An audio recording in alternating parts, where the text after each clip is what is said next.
Today, Michael Farnum stopped by to visit the RSnake Show.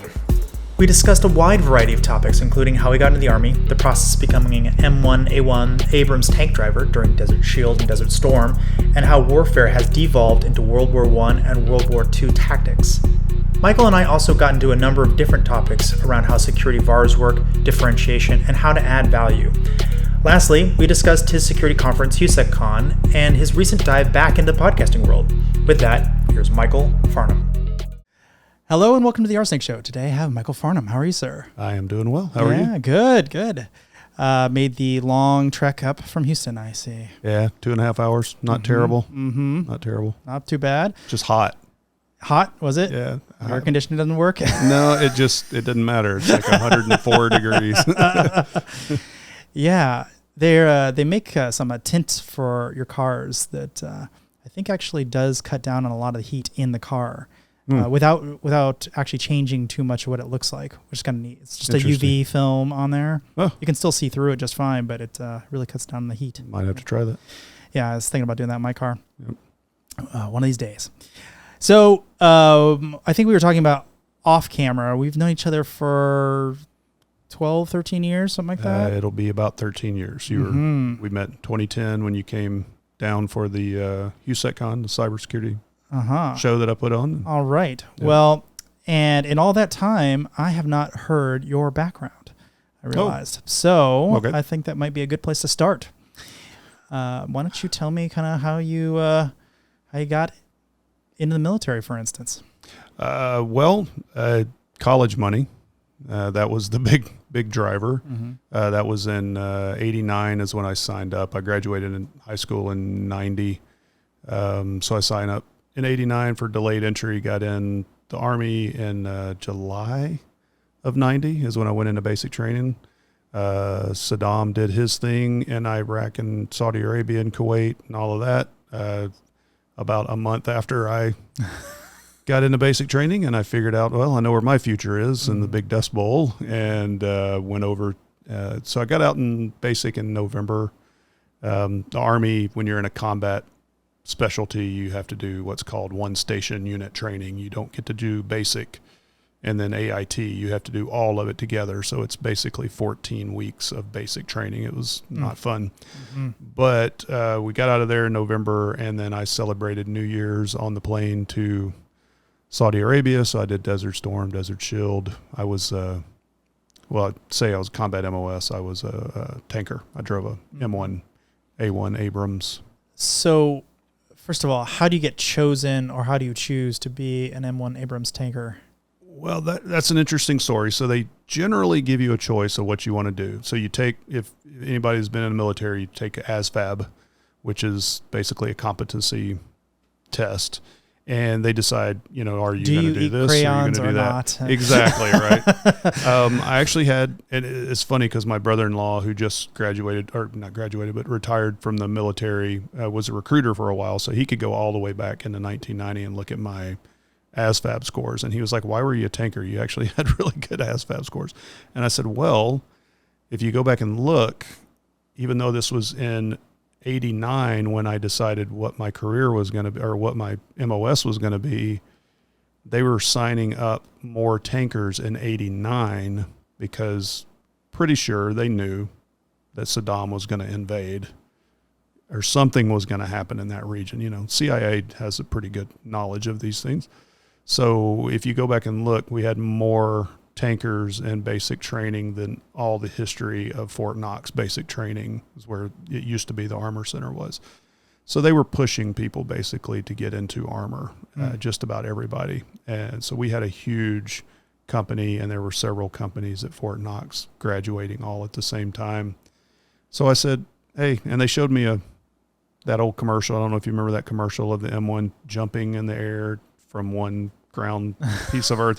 I saw that and I was like, well, you just sold me. I really want to be on this thing. I didn't realize it was going to be a really hard job, but yeah, that's why I did it. Okay. Well, first of all, what's the training like to decide if you're going to be competent enough to do that?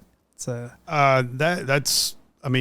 not even a decision on whether you're competent. It's pretty minimal competency. You just have to have some good upper body strength, typical stuff because you've got to lift the big rounds that weigh 40-something pounds each. You've got to be able to lift big sections of track that are, 100 and something pounds each. Just various and sundry hard tasks like that, and be able to put up with it and not tear up. So I would imagine you also have to be able to do everyone's job. Army's huge on cross training. We all learned how to shoot the main gun when we were even in basic training. Typically there's an advanced course where you're going to learn that later, where you learn how to be a gunner and a tank commander, but you always have a piece of that. So if the tank commander's gone, the gunner's gone, you start flipping people around. It's really hard to do that though, because if you don't have a loader, because the M1A1 M1 is a manual load, not like the Russian tanks where you have a machine doing it for you. You have to have a person in that position. You're not shooting the main gun and driving if you only have 2 people. You're just hosed, but you can do it with 3 people. You can have somebody in the tank commander spot being essentially the gunner, then a loader and a driver, and then you can move those people around as you need to. Gotcha. So I've just always kind of wondered, what's life like in a tank? Like, how would you describe it? It depends on where you are. If you're in the turret as a loader or tank commander or gunner, very, very cramped. The gunner's probably got the best spot in the turret because he's down kind of in the bottom part and got his own little world down there. If you're the driver, it's fantastic. You're actually in a laid back position, like a Barca lounger kind almost of thing. like a Barca lounger. It literally reclines down and goes up. And depending on whether you're driving with your little hatch open, which most of the time you're not. So you close that little hatch. It's got 3 periscopes, really hard to see out of when you're doing that. But you've got the tank commander telling you where to go generally. That area is nice. It's so nice, in fact, that if you're like a lot of people in the Army, you're sleep deprived over a long amount of time, especially when you're in a war, you tend to fall asleep, and you've got the tank commander and the gunner and the loader all screaming into your helmet to wake up, and you finally come up. I've done that a couple of times in the middle of a war. It's not a good feeling.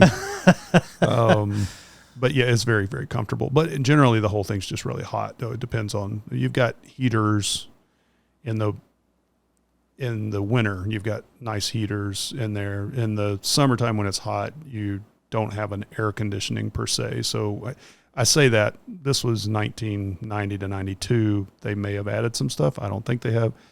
You basically have what goes under your NOMEC suit is essentially the same suit that pilots wear that are fireproof suit.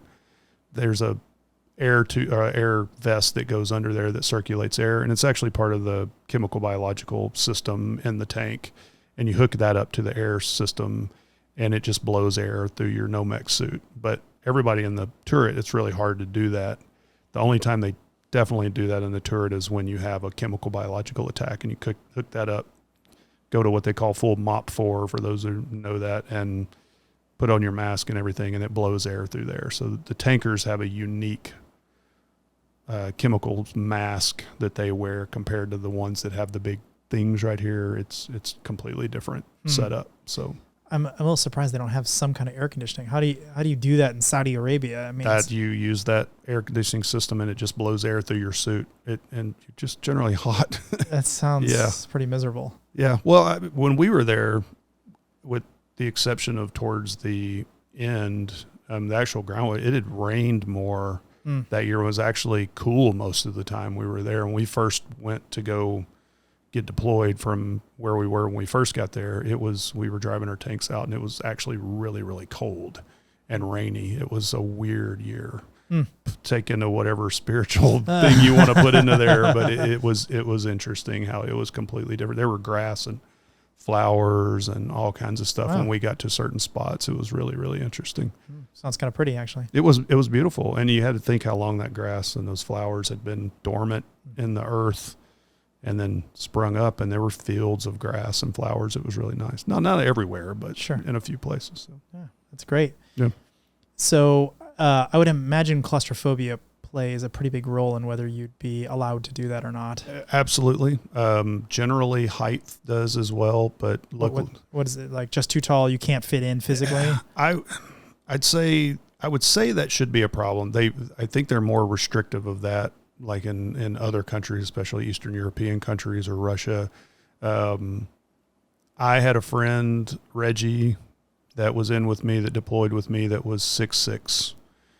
He was a driver, so he actually fit, but he was cramped. It does go in a ways, but he was bent a little bit, where I'm 6 foot. I was totally fine. So, but in the turret, it's a little bit harder. You got long arms and sharp elbows, you're going to hit things. It's going to hurt. And which position were you in most of the time? Most of the time, driver. I usually always start as loader. I had the driver, his mom actually died before we went into the ground war. So he got sent back, and I had my a guy from basic training with me, ended up being my best friend for a long, long time. He got into the loader's position, and I moved into the driver's position just by sheer advantage of me having been on that tank longer than he had. So, but yeah, I was in that most of the time. Did a little bit of gunning, but I never made it to sergeant. I was just a E4, so I never made it to. You typically need to be a sergeant to gun, and a E6 or more to be a tank commander. So, and you get pretty tight, I would imagine, with those teams, right? Yeah, I mean, you're just smelling each other's farts. It's pretty bad. If you want to get an idea of it, I cannot remember the name of the movie. It's a Brad Pitt movie. Not too long ago, it was a World War II. I think I know what you're talking about. It just came out fairly recently. It's about 3 or 4 years ago. Yeah.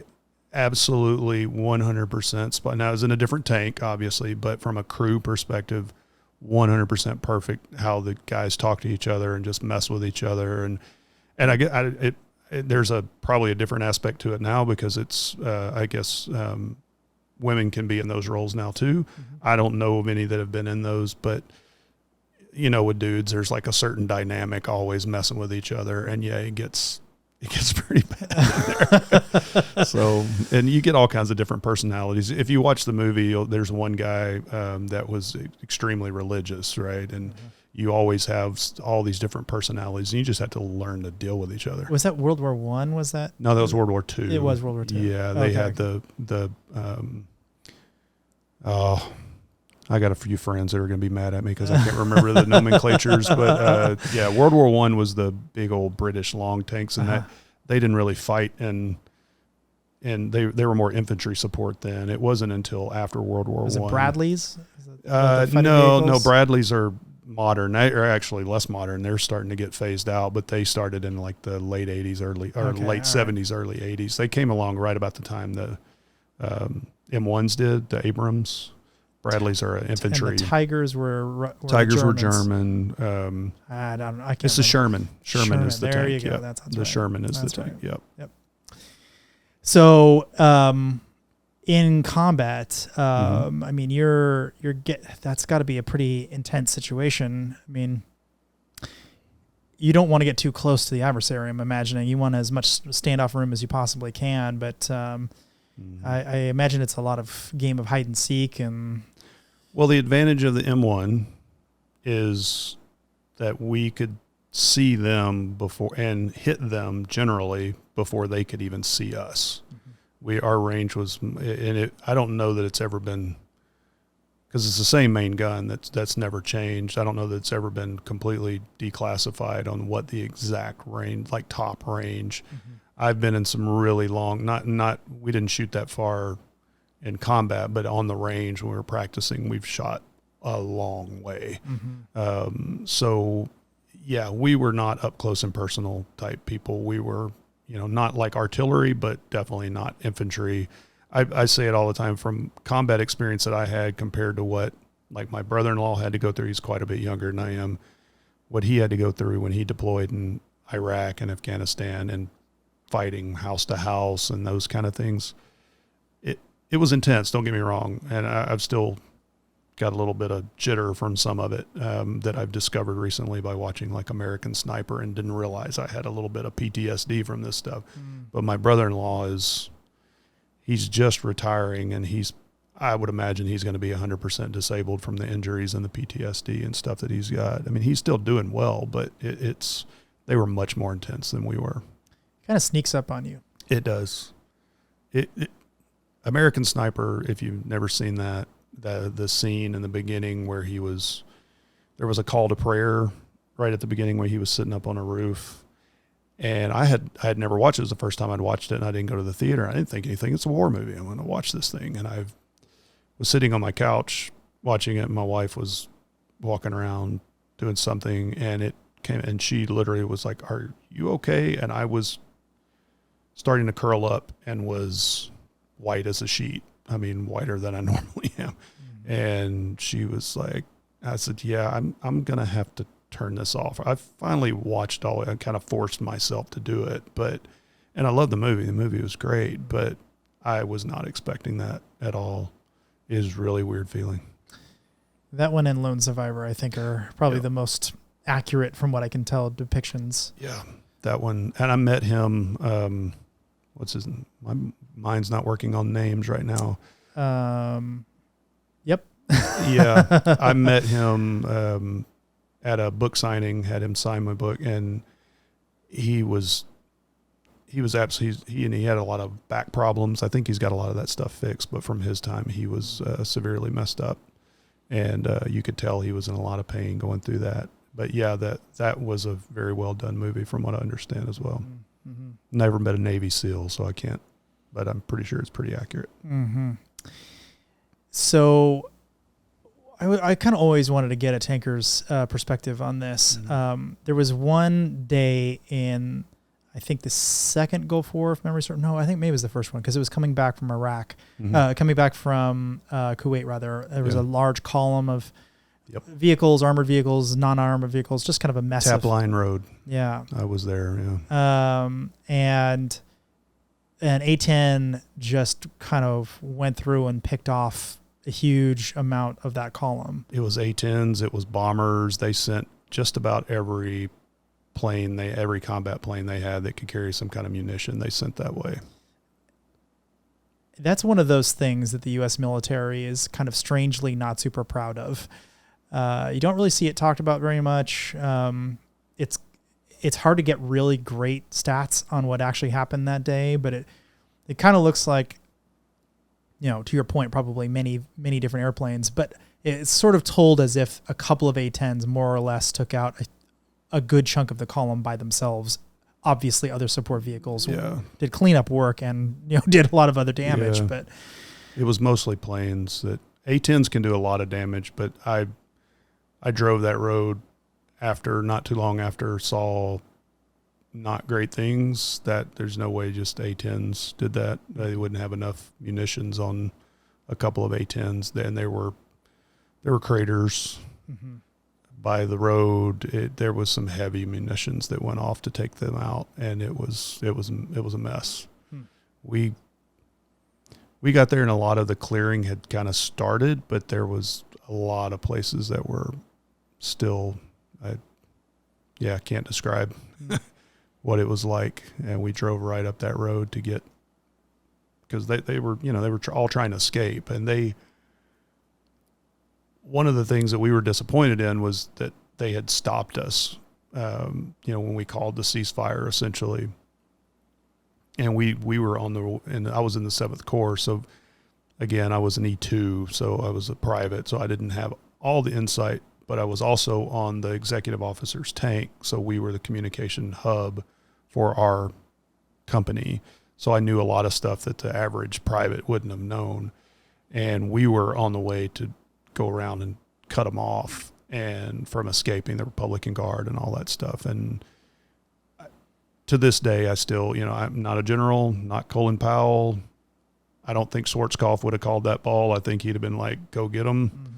The bear would not have stopped, but Colin Powell, and I understand, why they had to do it politically, but I still to this day think we wouldn't have had a lot of problems, that we would have got caught in the same fight, but they wouldn't have been prepared for the same fight that they were later on and house to house. Again, not a military expert, but that's how I see it.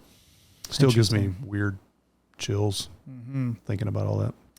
So out of curiosity, what do you think of the A-10 in general, like as a combat vehicle and close air support and all that stuff?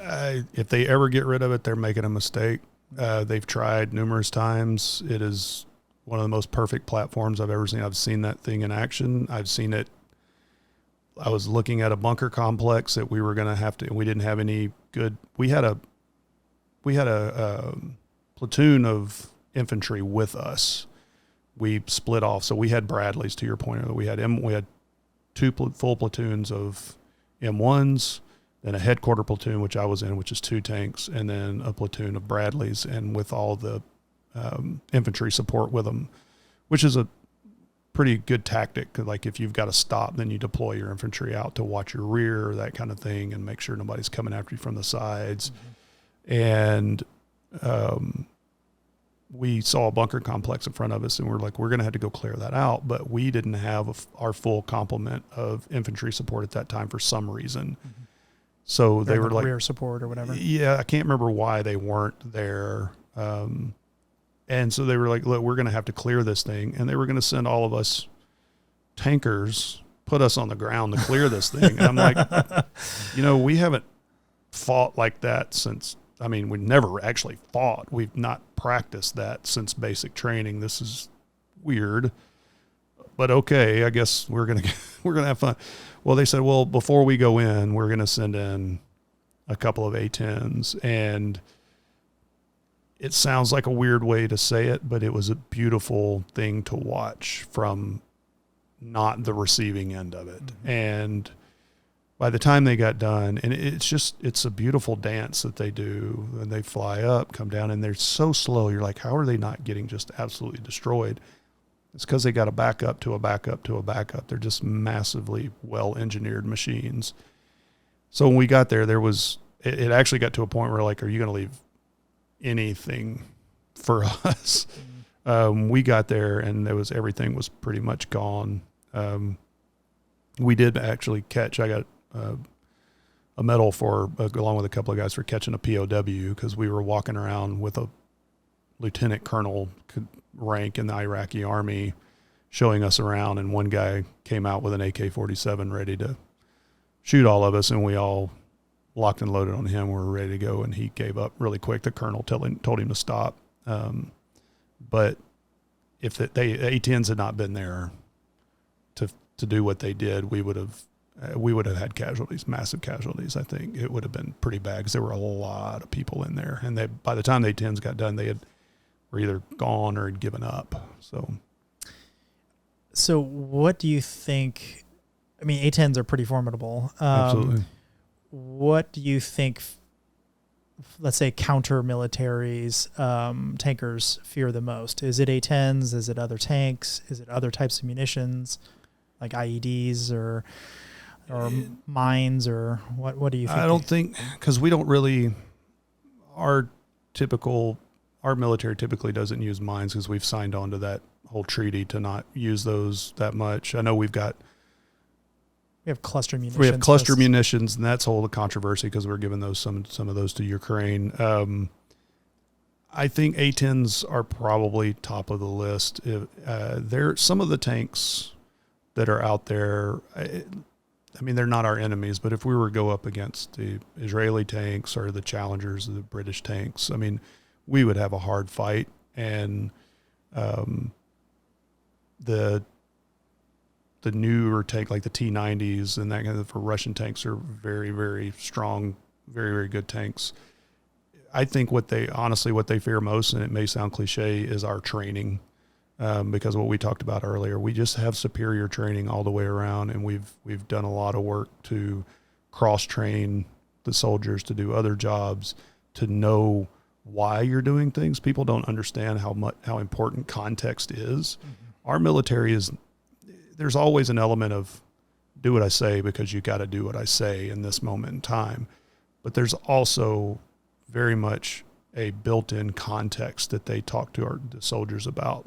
You go through a full briefing of what you're going to do. They told us many times, we're going to have to go through these minefields. We're going to have 80% casualties. Now, we didn't have 80% casualties, but they very much told us and had us expect that. So they weren't trying to hide things from us or say, this is going to be a cakewalk or any of that stuff. Ended up pretty much being that way, but they gave us the worst case scenario and then briefed us on what our missions were. It wasn't just go do what that captain or that, lieutenant tells you what to do. So I really think that's what they fear. If you really know how we're trained, that should be their biggest fear if it's not. But from a straight up, what is a tanker fear over there? It's the A10 and the M1s are what's topping the list. And the tow missiles on the Bradleys, those kind of things are extremely powerful as well. So you mentioned Ukraine. I think this is a really nice segue.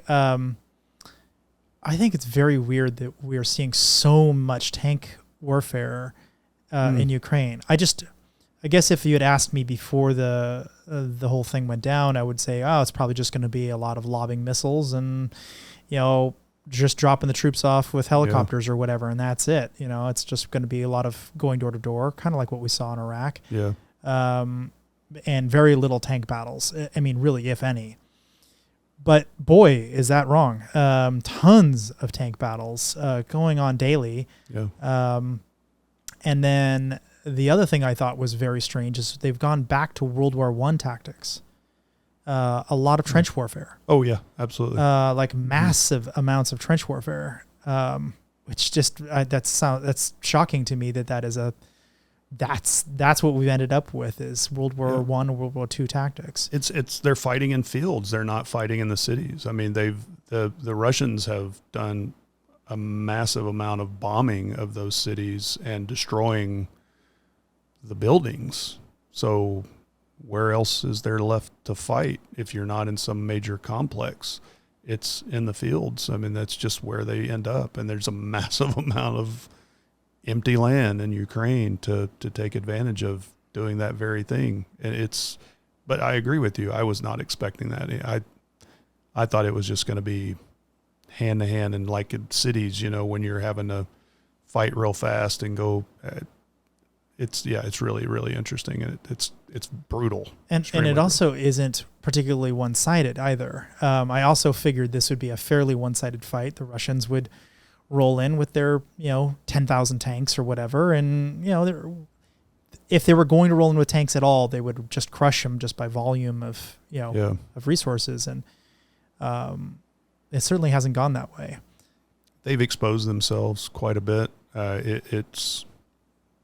I think it's probably given our military leaders the ability to not discount them, but you've gone through all these munitions. You're having to use the Wagner group to help do things. You're losing a massive amount of tanks. And now the Ukrainians didn't have all that support before, other countries kicked in. So they would have, I think they absolutely would have gotten wiped out fairly quickly, but I think they put up I consider it's almost like the Battle of the Bulge where, the 101st Airborne had like very little clothing that they needed for the winter, didn't have all of these munitions that they needed to fight tanks, but they held on in time to get support. And who else? General Patton came in with the Third Army, to take, even though the 101st Airborne swears that they didn't need him to come in. I'm a Patton fan, tanker. But that's what it reminds me of. You've got a small group who knows their own country and is able to hold that line until they get more support. I just don't think the Russians are going to be able to win this, especially if the Wagner group keeps that was interesting. Games. They seem to be in a situation where they probably just realized this was a bad contract and they wanted out of the contract. Yeah. And so this was just a massive negotiation tactic, which from what I can tell worked. Seems like it. Which is a very strange thing. Did you see the pictures of his, when they went to his, I can't remember the guy's name, but his compound and all like piles of money everywhere. Yeah. That was crazy. Yeah. Yeah. And by the way, Marcus Luttrell was the name you were looking for. Marcus Luttrell, thank you very much. Yeah. Sorry, Marcus. He's another Texan. He's here. Yeah, he is. Yeah. I think he's not too far out of Houston. He's he's got like a ranch out there out of Houston, I think. Yeah. Okay. He's pretty close to Houston. Okay. I didn't know that. Yeah. So one of the about Ukraine in particular, I think is interesting is the survivability of tanks seems much lower than I thought it would be. Now we're seeing like even grenades being used fairly effectively with drones. Just dropping it right in the hatch, which is open, or the top of the tank is the least armored part of the tank. Yeah. So you're going to get hosed there. All of the armor on a tank is forward. So the way they're having to fight the Ukrainians with tanks is they're having to maneuver all the time, and they get up to something. What you're supposed to do anytime you're going to retreat is you turn around. You don't turn around. Turn it at them, and you keep the turret at them. You back up. The tank commander tells you left, right, and you just back up. So all your armor's in front of them. They can't do that. Ukrainians can easily get behind them in some of these. It's not a full-on Patton-esque tank battle or, Schwarzkopf tank battle where you're just battle lines and you're going at each other. It's a completely different, even with the armor being, and it's the same way in some ways that in the second Gulf War, the same way it was, you were using tank and support roles that you're not used to. And so how do you keep your armor towards the enemy? It's kind of hard to do, right? So I think they're encountering the same thing, but in the fields. I don't know. I think it is kind of fascinating watching drones that are so accurate.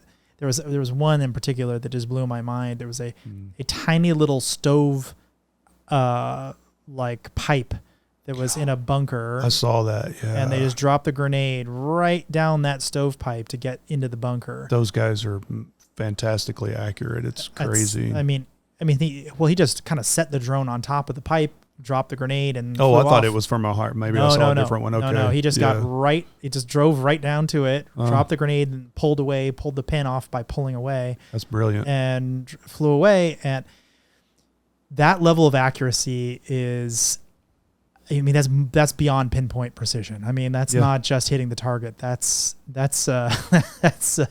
almost humiliating. It's kind of morbid to say, but those guys have gotten really, really good. And that probably scares the infantry more than anything.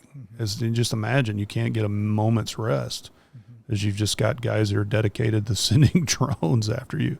And then you've got the drones that are kamikaze drones. Switchblades and all that stuff. Yeah, they're just, I can't imagine being a soldier in that, especially on the Russian side, of just the amount of attacks and the different styles of creativity that they have to come up with. I would not want to be there.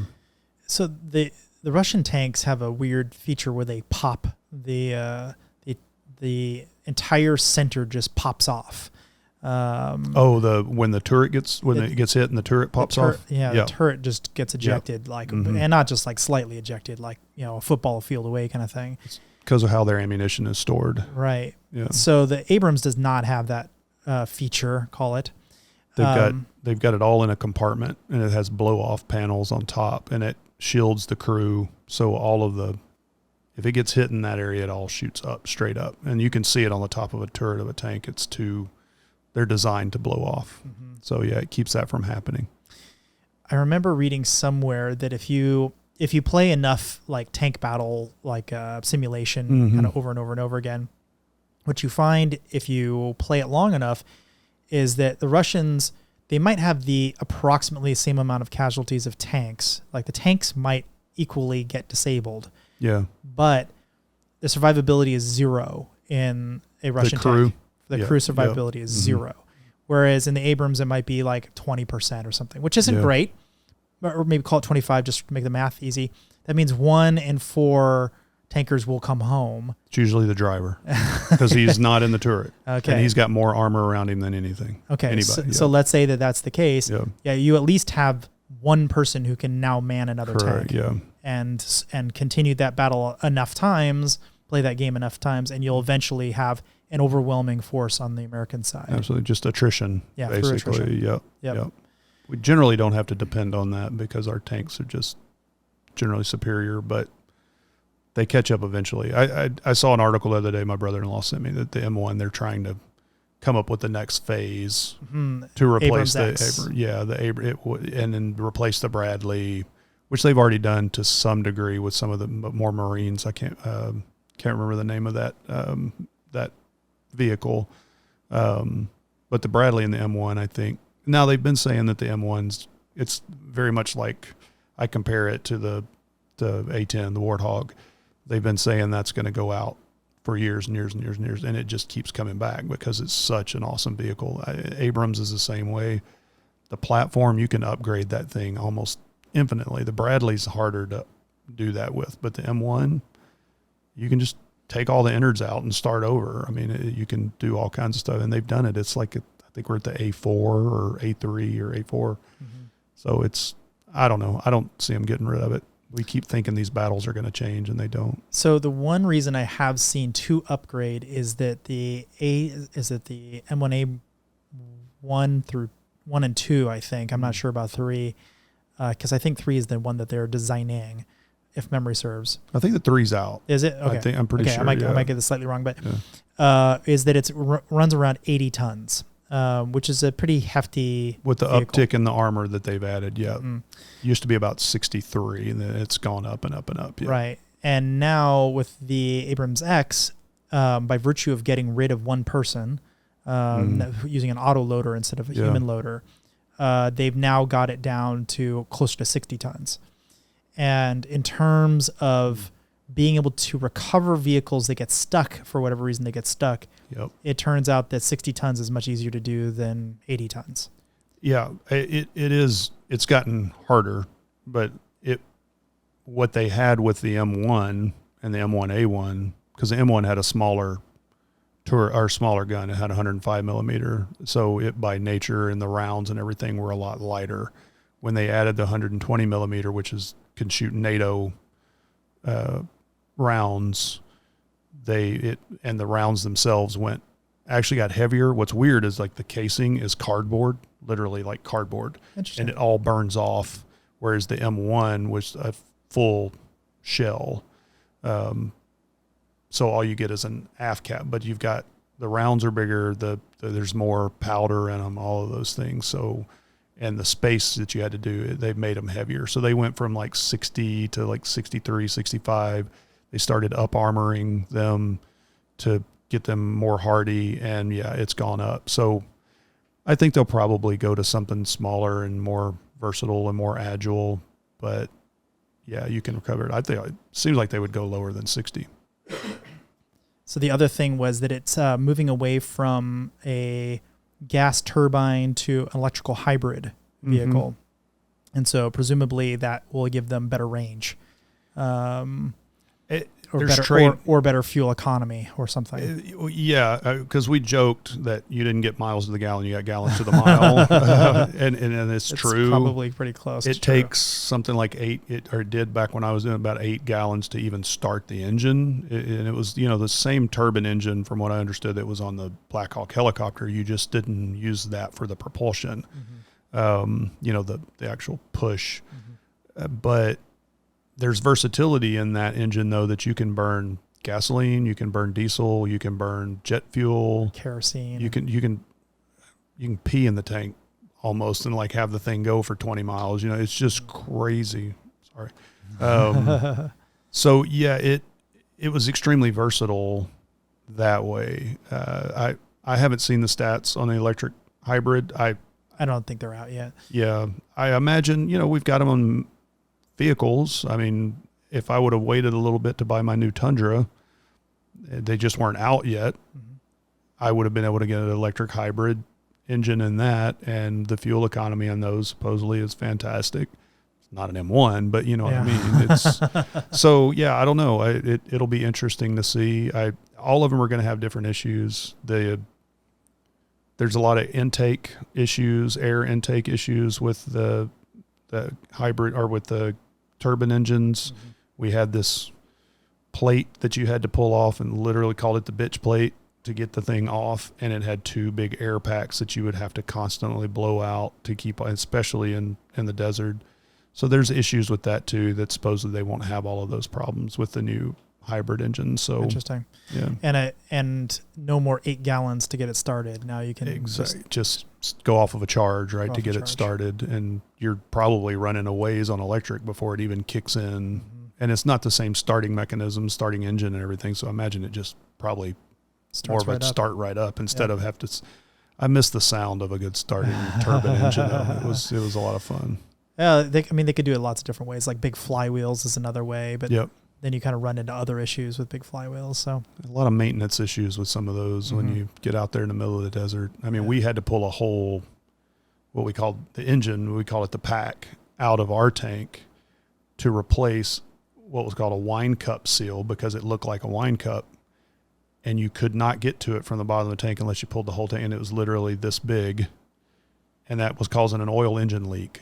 So, and we ran out of oil. We kept pouring in and we ran out of oil and had to stop. Those are the things and maintenance issues that you're going to run into with all of them. If they could greatly simplify all of those moving parts and not to be as dependent on oil and those things, then yeah, it should get better in general. So at some point, you transitioned out of the military. How'd that all happen? I just decided I didn't want to be in the military anymore. I had a 2-year active duty agreement. And after Desert Storm, they were actively trying to get people out of the military. They wanted to reduce because they had blown it up so big to fight the war that they were reducing it.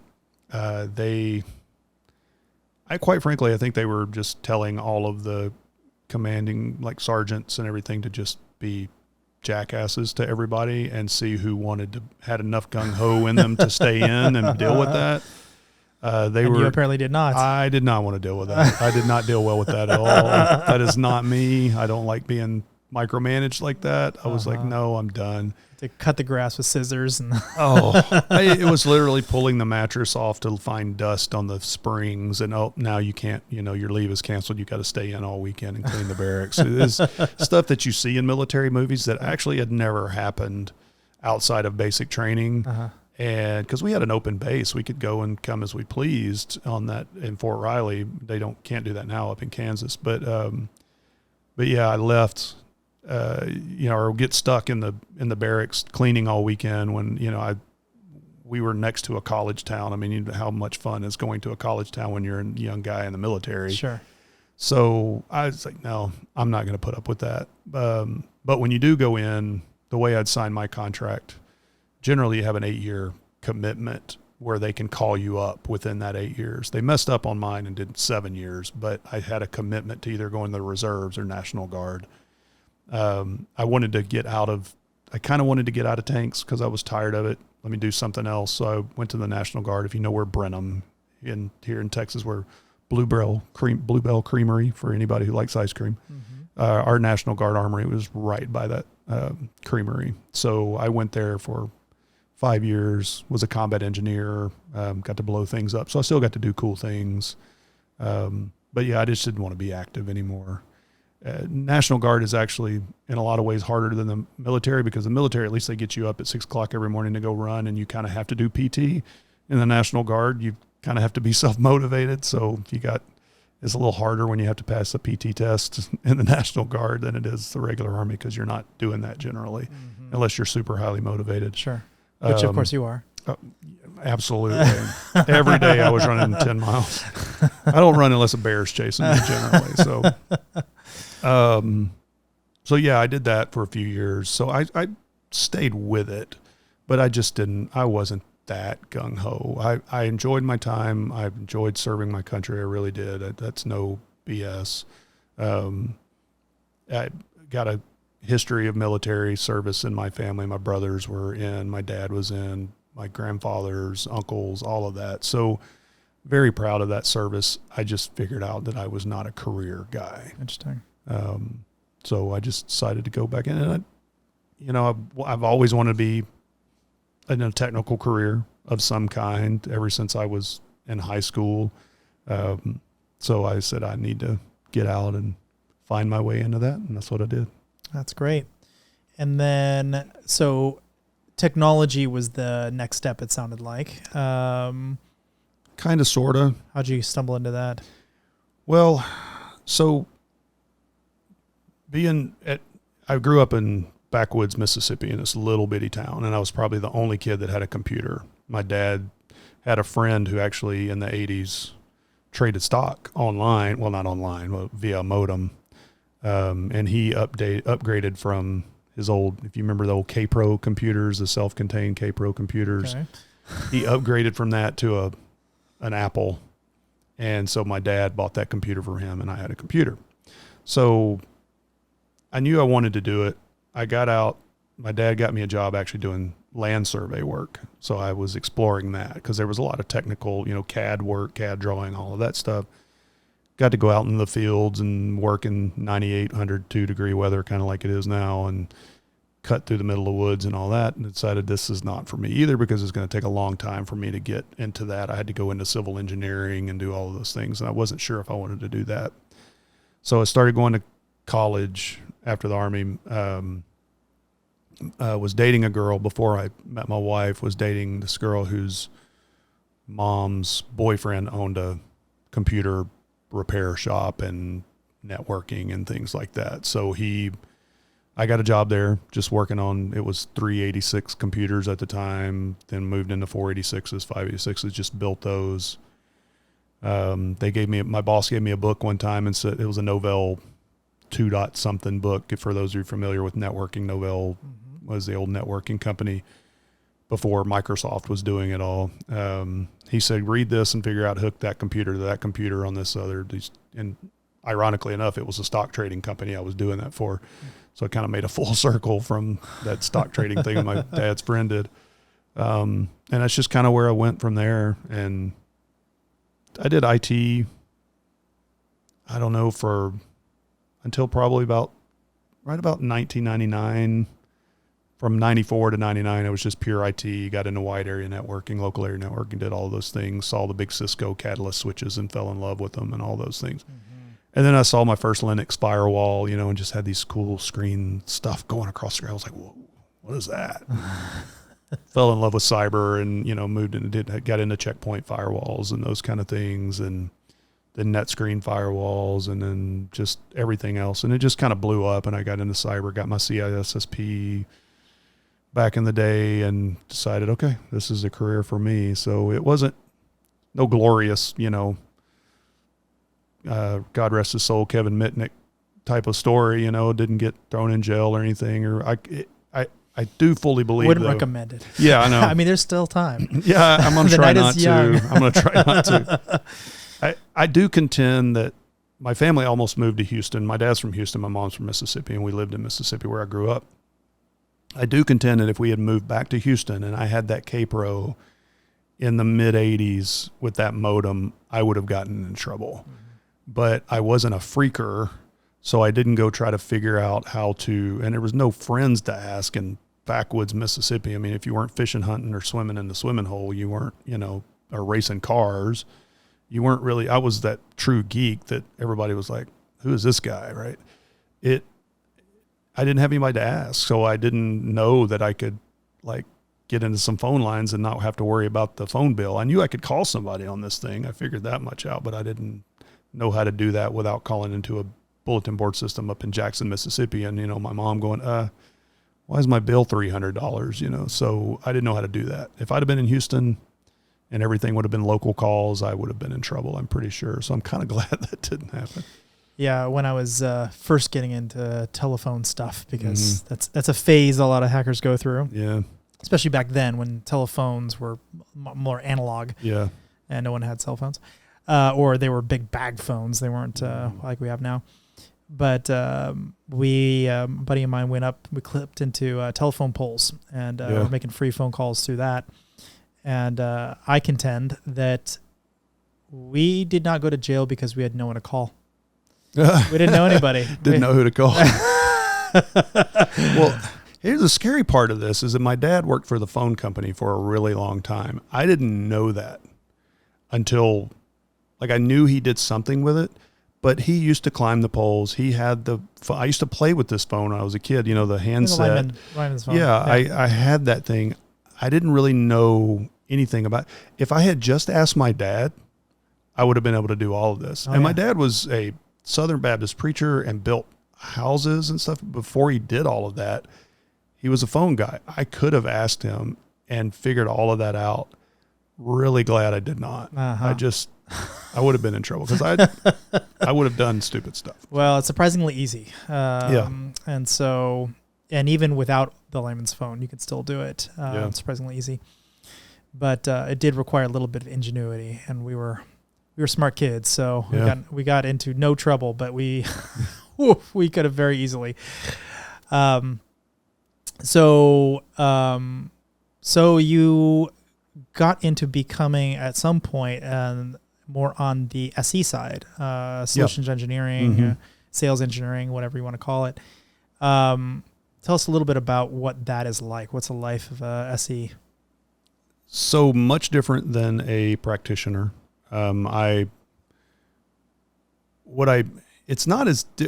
different in your day to day, but what I've done up until recently, I ran the pre-sales team for a reseller, cybersecurity reseller, integrator type of company.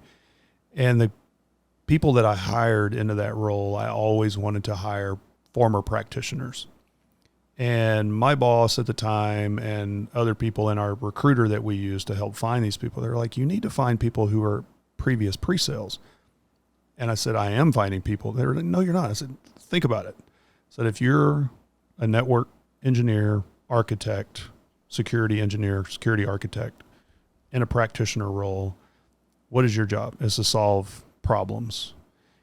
In order to buy the things you need to do, unless you're that good that you can just do all open source, in order to do those things, you've got to go buy products. So you've got to sell up into your management after you create a solution and get them to bite off on it. So that's pre-sales. That's exactly what it is. You're looking at a problem, you're figuring out, you're determining 1, 2, 3 solutions, making some choices, giving your bosses some choices if you're really good at that. And that's exactly what pre-sales is. And when I would tell all the people I would interview, they would look at me like, because I would give these assignments or these instructions to my recruiter. I would say, go find this type of person. I do not care if they have pre-sales experience. They would come to me going, why are you interviewing me for this job? I've never done this before. And I was like, yes, you have. And I would explain that exact same thing to them. And the light would go off. They would like, or come on. They would be like, oh, I've never, hey, Mr. Brady, I never thought about it that way. And it's like, yeah, this is what you're doing all the time. Now what you have to learn is what the sales motion is. And that is different than your day-to-day job. But you've got, lo and behold, a salesperson that you're partnered with, generally, the way we did it anyway. Mm-hmm. We didn't do an overlay. We had them team up. You just had to learn what they do on a day-to-day, in their day-to-day life, so you can back them up and just be that technical, what my old boss would call a Sherpa, right? It's just like you need to guide them down this path, and they will guide you down the sales path. So if they go on vacation or go to club trip or something like that, you can keep doing this thing for them and know how to generate quotes and know what the sales motion is like. You can take your credit card and buy lunch. So it's really not that. It's just the sales part of it that is different. But if you've got practitioner experience, it's very much the same. You just get, what's cool about it is you get to do it for 10, 20 customers versus just your day, and you're seeing the same network over and over and over and over again. It's actually, if you can deal with the stress of it and deal with sometimes being looked at as the person who needs to know everything at that moment in time, it's the old fake it till you make it type of thing. Or if you can train your salesperson into giving you at least an hour, just an hour. Let me just go Google. Let me go Google some stuff. I can walk into this room and make myself look like the expert and have everybody, eating out of my hands. I mean, if you're good enough, but you don't have to. But I need to know what these acronyms mean before. Exactly. I need to look some of this stuff up, but you can get there, right? And Absolutely. I was scared to death when I first started, because one of the first sales calls I ever went into was, if you're familiar with Infoblox, the DNS company, well, they do more than that, but it's all centered around DNS. I had a really hard-ass guy come in and just sit down and look me straight in the eye before I could introduce myself and go, why would I buy Infoblox when I can get it from Microsoft for free? I didn't know the answer. I I knew DNS, but I didn't know all the things that Infoblox gave you that just free DNS did not give you, because I hadn't had time to prepare for this, and I was sweating bullets.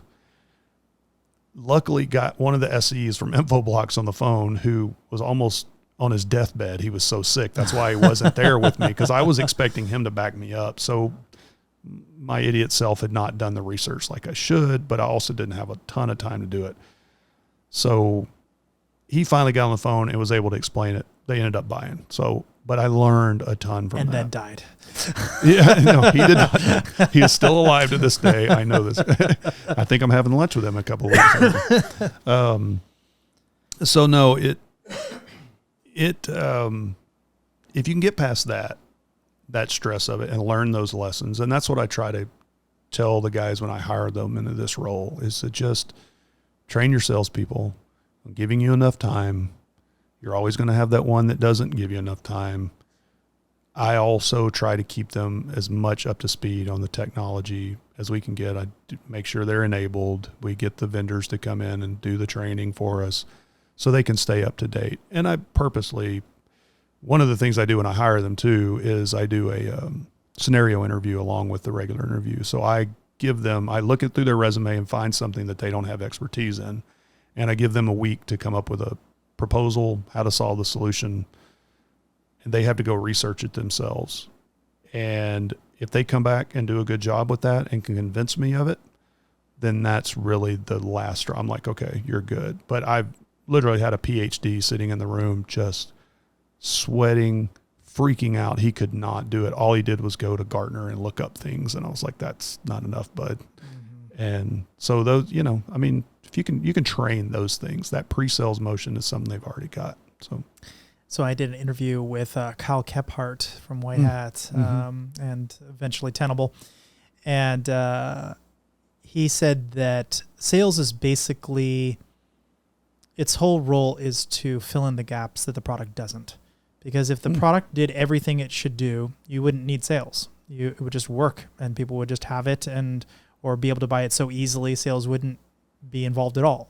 Yep. But there's enough product deficiencies and enough products that you have to have sales and enterprise sales get in there and frankly do a bunch of work. You do.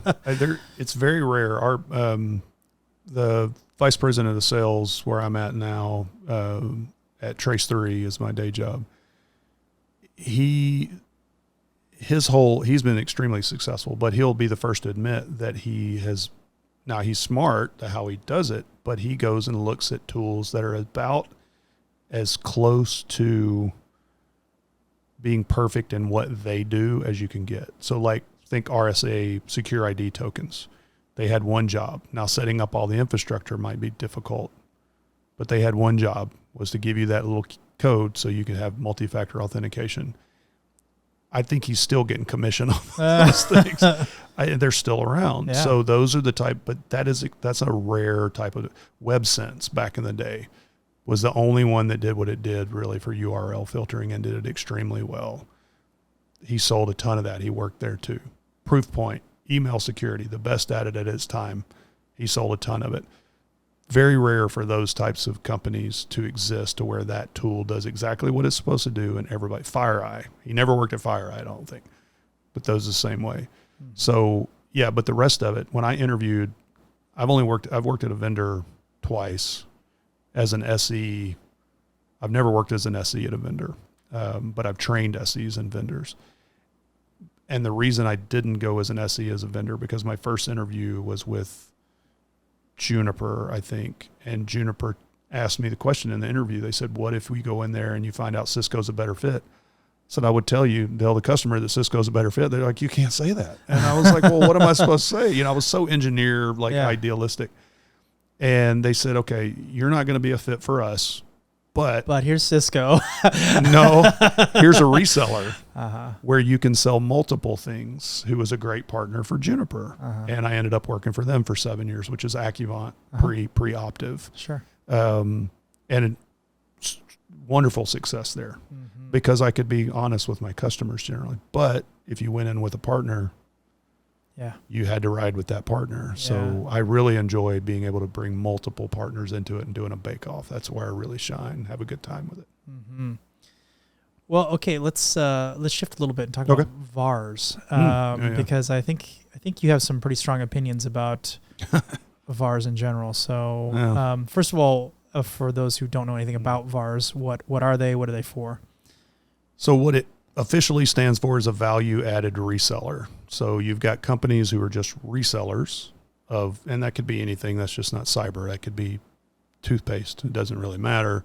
Well, those are commodity items, so you generally don't have that. But non-commodity items like technology, you got somebody who manufactures, and a lot of times they don't want to build out a direct sales model. They don't want to have a ton of salespeople.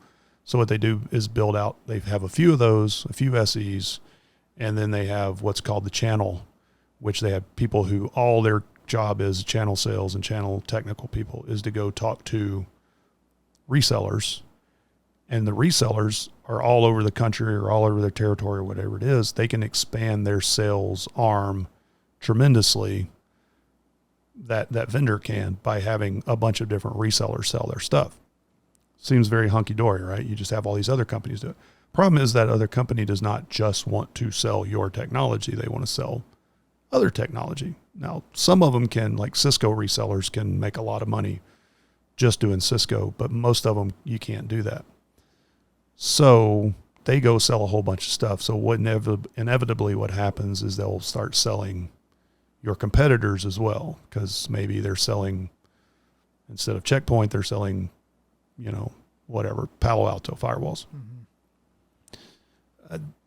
Vendors don't like that, but resellers do that. Now, where the value comes in, or supposed to come in, and this is the whole thing about VARs, is what they're supposed to do is what I told you earlier, is they're supposed to be able to go to their customer and go, here are 3 choices for the firewalls. Here's a, God bless it, Sonic Wall. I'm just going to throw that out there. All right. Uh-huh. With all the vulnerabilities that come with Sonic Wall. You have Sonic Wall, Juniper, firewalls, and let's say Checkpoint. I'm going to leave Palo Alto out. They don't like that, but I'm going to leave them out. These are the 3, and I'm going to take all of your business requirements and figure out which one's probably the best on paper for you. Then we're going to do a proof of concept, actually put it in. If it meets all your needs, you buy that one. Yay, everybody's happy, except for the other 2 vendors. And you help them configure it, all that stuff. Yeah, you can help them. Yeah. So it kind of depends. Not all VARs do that. So the company that I worked for before we got acquired by Trace3, before I started working there, they didn't really have a lot of services.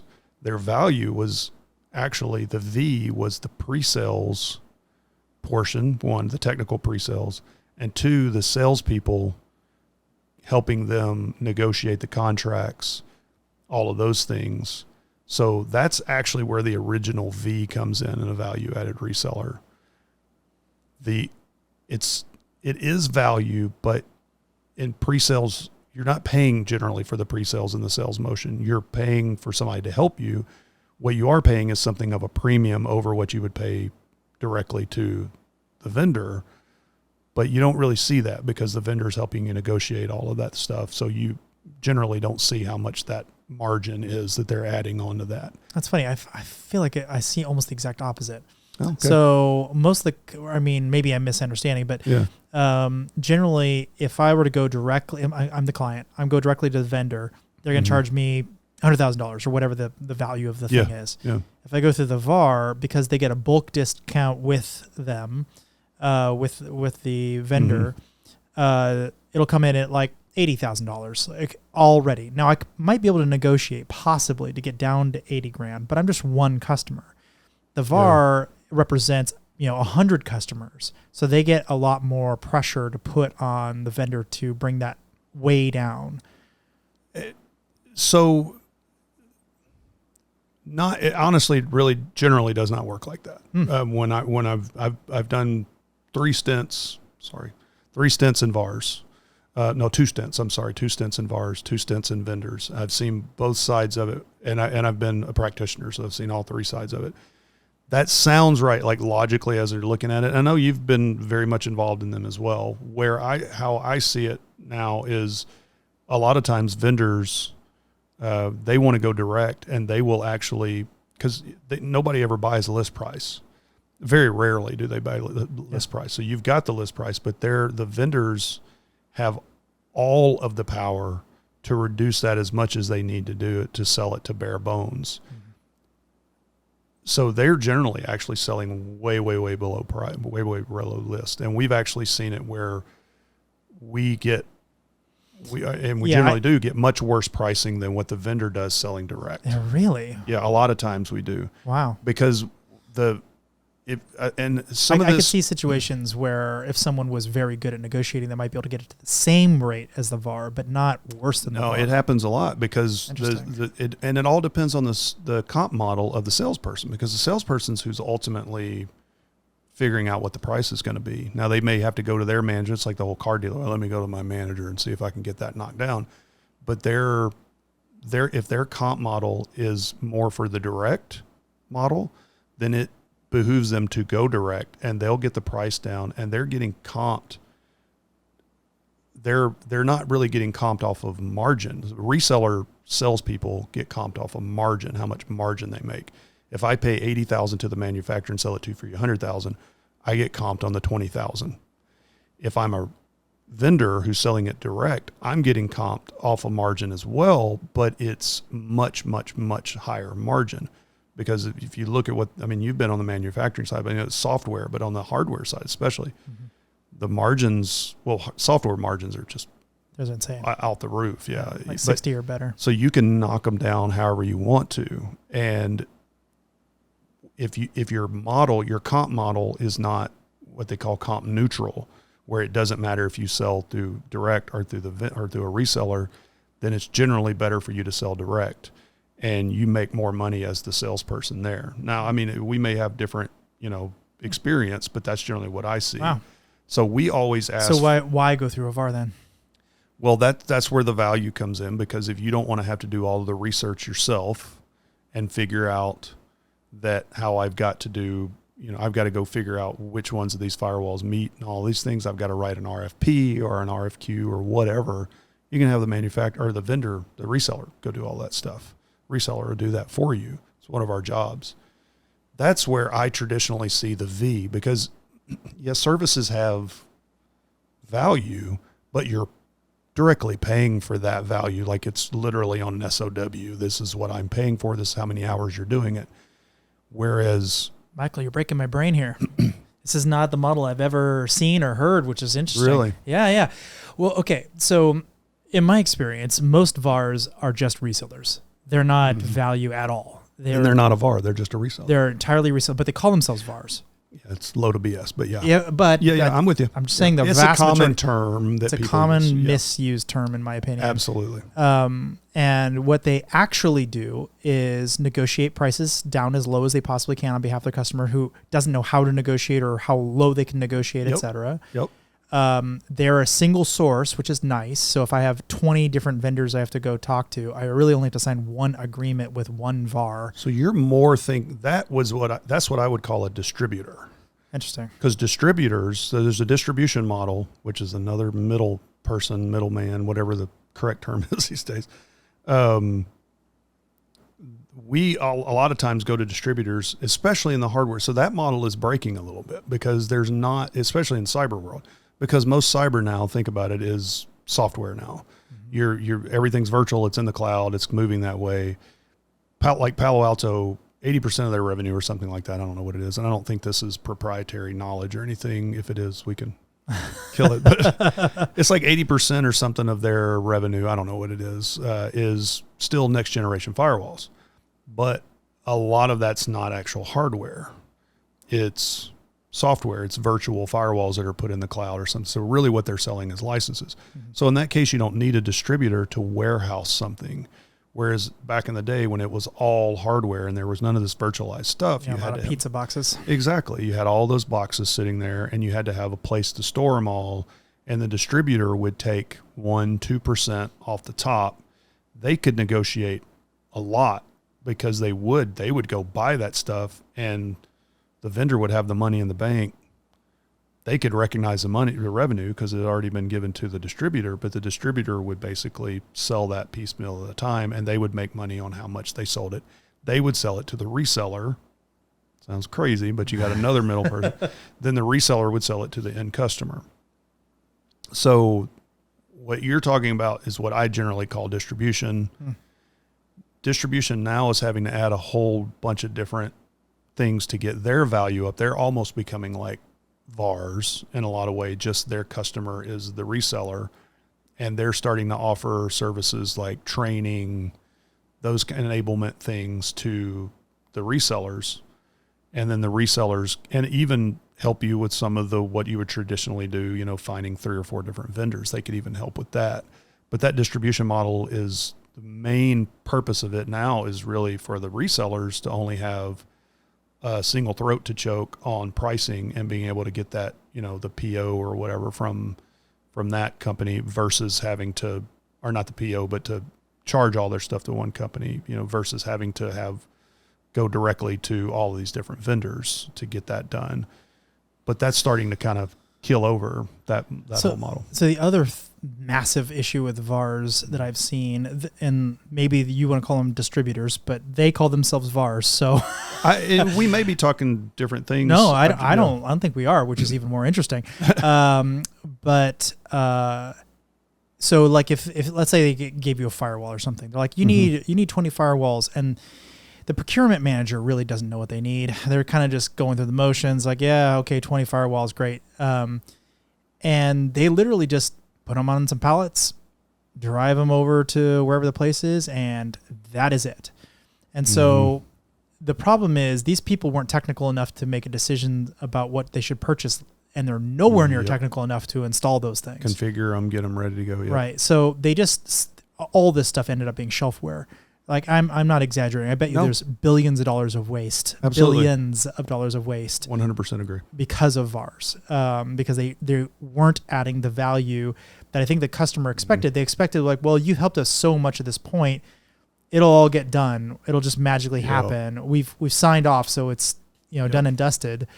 The demo worked great or whatever. But vendors can do that too, right? Vendors can do that directly selling. Like I would have been a competitor to when you were at White Hat back in the day. I was at Fortify, specifically Fortify On Demand, where we had the same model. We would sell them licenses to go do scanning of their applications. They wouldn't use them because they didn't onboard them correctly because we didn't do it. So that's true, but that's kind of a bad example because what we found, but it is fundamentally true, but it is a bit of a bad example because what we found is that if we sold it to them, yes, they would buy it. Yes, they would, the entire year, everything would be fine. But when renewal came around, the likelihood that they would renew was directly proportional to how likely it is that they logged in on a regular basis. Yeah, absolutely. So if they logged in, meaning they were using their licenses, they were much more likely to renew. If they didn't log in, they probably just forgot that they owned the thing, and you're not going to get a renewal. So it was very much in our benefit to make absolutely sure that they use those licenses. Unless you sold a 3-year deal. It may be to your benefit from a business perspective. A lot of this goes back to how you create your comp model for the salespeople. Yes, absolutely. Because when I was at Fortify On Demand for a long time, we were kind of in this loss leader, or not a loss leader, it's not the right term, but we knew we were going to take losses to get hold of the more market share. Mm-hmm. So we would sell at a loss in a lot of ways not completely, because if you do that too much, it's illegal to do it, but you could sell at a loss to a point. Salesperson didn't care because they were still going to get comped on how much they sold. It wasn't a margin sale for them. And they were even comped even more if they sold a 3-year deal, because the company could then show, hey, I've got all of this 3-year long of a deal that I've sold. It looks great on the books. The problem is that type of model, you as the company that was selling that service, because that was essentially a service, you couldn't recognize the revenue though until it got used or until the contract was up. So that caused different book issues. But I see what you're saying. I mean, that's a whole different conversation from the waste of the hardware and those type of things. Mm-hmm. Absolutely. People would not put them in there to configure them. I don't want to do like a commercial for Trace 3, but Trace 3. Go right ahead. What was really cool. It's your time here. Yeah. Well, we got acquired, Set Solutions got acquired by Trace 3, and we didn't have some of these services. What Trace 3 is a nationwide company that's got 2 warehouses, and they do exactly what you're talking about. They will go put that equipment in racks, configure it, get it all ready to go, burn it in, make sure it's all set, the power supplies don't die or any of that stuff. Send it to you and rack it for you. So that is true value. But that is absolutely real. That's rare. It is rare. It is rare. And it's actually a huge selling point for us because we didn't do that as Set Solutions because we were less than 100 people. Now we're a 1,200 person company that's got some of these capabilities nationwide. We can do that, 2 warehouses to do it in. But it depends on how, yes, that is valuable, but you as a customer are paying for that. How I kind of define into my head as you should, though. You know, should. Because otherwise you would have spent the money on internal staff to do these things. Exactly. So you've made a choice to offset this. So there's a value to that. I just tend to be, I don't think it's semantics. It's the way I look at it is the value in a VAR is me and a salesperson. From a technical perspective, I'm helping you figure out what is the best solution for you. That's valuable, and I don't charge you for that. Yes, you're paying more margin for it conceivably. If you buy. Yeah, and I could go with this and you never buy, and I've still spent all that time, so that's still valuable. And I talk to customers. I'm not a SE anymore. I'm the advisory CISO and all that stuff. So I talk to customers. I expect no payment for what I do. I don't bill I do have, if I wanted to, I could bill some virtual CISO type stuff. Mm-hmm. But I just love going and talking to customers and helping them make a decision. Like I've been talking to one customer that had McAfee for the longest time in their AV, and it was really long in the tooth, and they finally bought CrowdStrike. I've been talking to them for 4.5 years to get them to do that. They've finally done it. And I did all of that in a pre-sales motion as a CTO and then a advisory CISO. Mm-hmm. So that is how I identify value. Like if somebody can come and help me with those things and give me some advice and show me what the market's like and where is it going? What do you see? You've got 50 customers, 100 customers, 200 customers. You got a lot of anecdotes that can come up to real data. Mm-hmm. That's what I see as value. And then the sales. That certainly is value. I don't want to. It is. I'm not, no. But there's a lot of VARs that don't even do that. Oh yeah. All they do is just I want to buy thing. Here's thing. Yeah. Give me money. Or I want to buy a firewall. Great. Which one do you want? Exactly. I got 3 agreements. You can choose from one of these 3. Yeah, but I don't want those 3. I want this other one. Well, hold on. Let me make some phone calls and see I don't have paperwork for that. Right? Let me try to get some paperwork real quick. But there is value too and I don't want to say that pre-sales value is our value in general. It's just all technical because like our salespeople are, everybody's going to say this, but our salespeople where I am right now, especially in our region, I'm getting to know the rest of the company, but our salespeople in what we call the TOLA, the Texas, Oklahoma, Louisiana, Arkansas, they've been there a really long time. They go in and do some really valuable stuff for their customers by talking to their procurement, helping them negotiate contracts down to buy a bunch of different things from one place, those kind of things. That's valuable in and of itself as well. So some people may not see that if they narrowly define value as just technical, but salespeople that are really good that want to help you, and especially in a VAR world, that's generally a difference for a salesperson in a VAR world is they're generally going to be there a long time. They don't jump around a lot. So they've got to create a relationship with you. Mm-hmm. We've got salespeople that have been here 10 plus years. They got the same customers over that whole time. And if they go to a different company, their customer, now they've got a customer over there. Mm-hmm. Whereas salespeople move more. But also the other way, customers often move.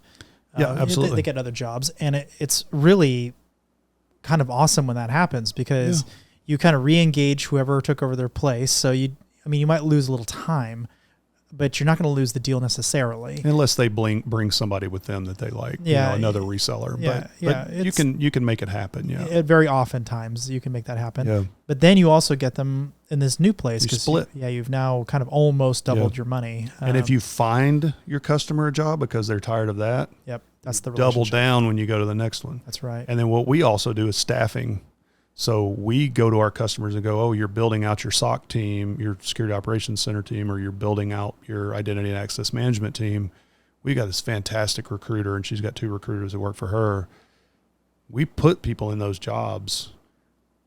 The loyalty that comes out of that when we found them a job, or if you've got a CISO or somebody who wants to be a CISO and we find them a job somewhere else, the loyalty doubles and triples. So they'll look at another reseller and go, no, this is my guy, or this is my person over here. I'm not ever moving. It's salespeople can offer a lot of value when they do that. It's fantastic. So do you think there's any like room for disruption in that whole market? Is there like some technology you could employ to streamline the whole thing? Or is this going to be a relationship thing forever? The reseller model is changing, but it's being forced to change generally from a local. So there used to be a lot of local resellers, like smaller shops. You're seeing a lot of them, including like us. We were primarily just Texas, Oklahoma, Louisiana, Arkansas, based in Houston. We got bought by Trace3. That is because the partners, the vendors out there, the Palo Altos and whatever, they were very, very much focused on a national model. They wanted to focus on a national model. They didn't want to focus on the regional partners. So even though we could literally outsell national partners in some areas just in our Tola region, because if you haven't noticed, there's a crap ton of really big companies in Houston and in Texas in general. We could outsell some of them nationally, and those partners would not give us, they'd give us the time of day. They just wouldn't tell us what it was down to the minute, right? It's like, you're cool, but they would give us much lower margin. They wouldn't give us things like rebates to make more money on them, those kind of things. They wouldn't do that. So I think I don't think there's a technology disruption as much. There'll always be a relationship business. I do think certain areas of the country are much more open to just buying some stuff from an SHI or something like that versus a relationship. But especially in our world, it's very relationship driven. Yeah, I've noticed the Texas region, especially around, I would say, you could call it the South, but I think that might be a slightly too inclusive. Maybe not Florida. Just different people there. Yeah. But certainly most of the South, I think, is very slow moving and needs a long, slow burn of a relationship. Absolutely. Yeah. And it's that way for technology too. They're generally behind.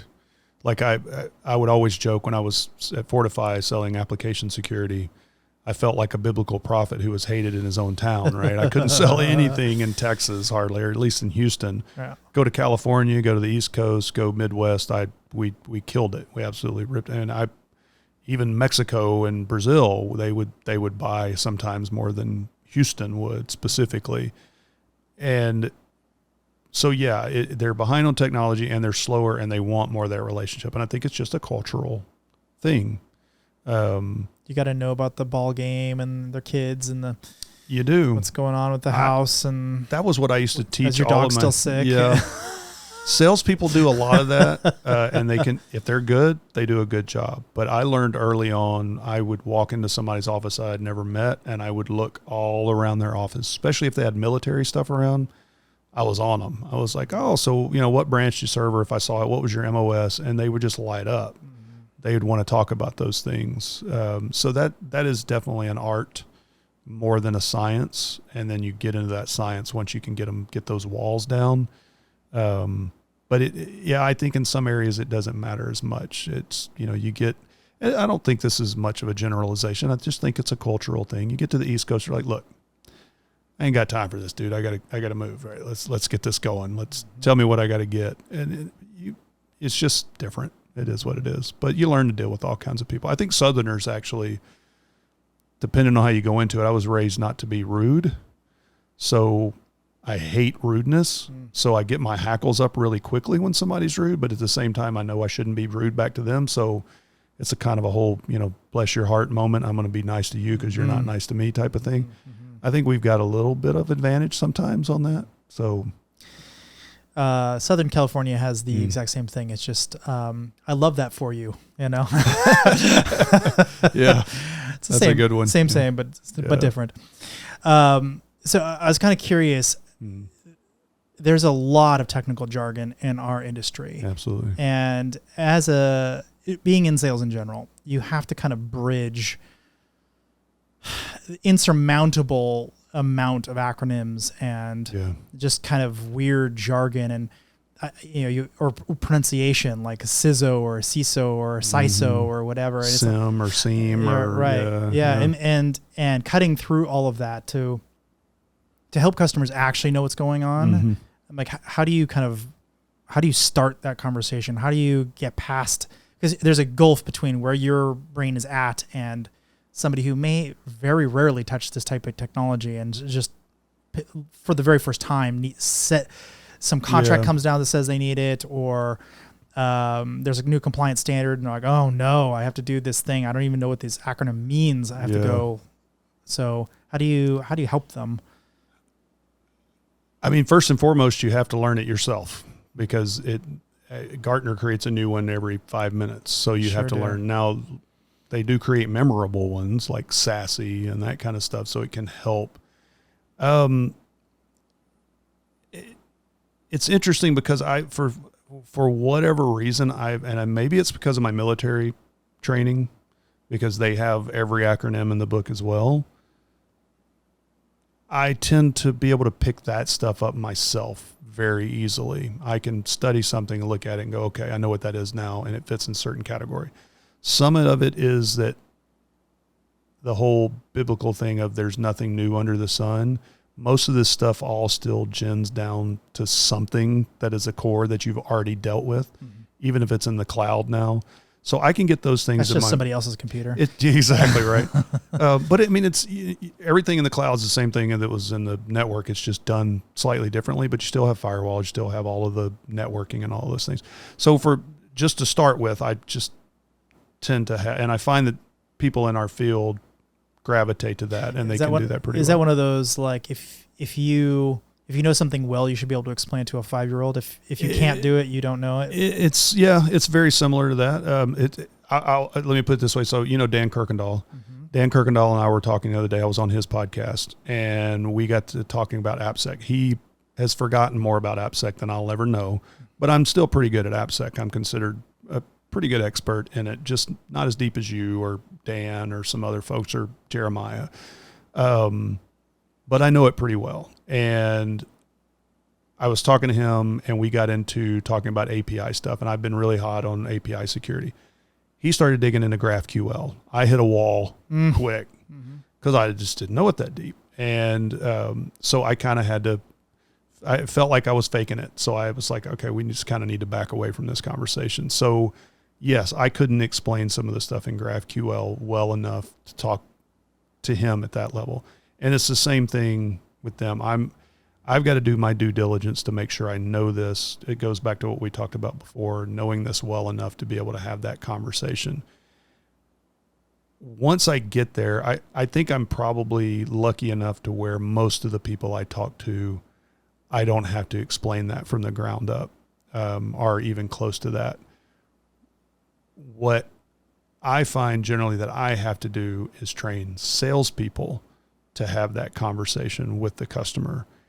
And that's where I find it more challenging, because if you've got a salesperson who is a box seller who's been selling boxes their whole life, and then you try to get them to sell AppSec, which is a services slash software sell, that's where that gets real challenging. And you just have to find some type of correlation to what I said before of there's something that you can correlate to what they knew in the past. So if you kind of interview them and find out where their background is, if you can make a correlation or make a connection between those two, hey, you've done this before. This is kind of like that, but with this twist, then that's generally how I approach those if I can find that. If I'm talking to a customer cold and they don't have any clue, then as I start, I'll just generally just ask them straight up. I'm like, look, I don't want to talk down to you. I don't want to, I just need to know where your level of knowledge is.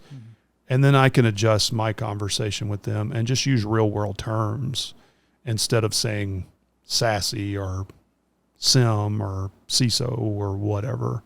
If I can break that down for them and get it into real world terms, which I've just always been fairly good at being able to explain that. I think that started out because I did help desk stuff and some of that when I have to explain that to how to use Excel or Word or whatever. Hey, you've done this before. It's just the same thing. It's just on a computer. I always find it very funny when I'm find a new acronym. I'm like, I wonder what this means. And I go look it up and it's like something I've been working on for 10 years. Yeah, like, exactly. Oh, geez. Yeah. Why did we choose this? Why did we do this? That's to make it memorable.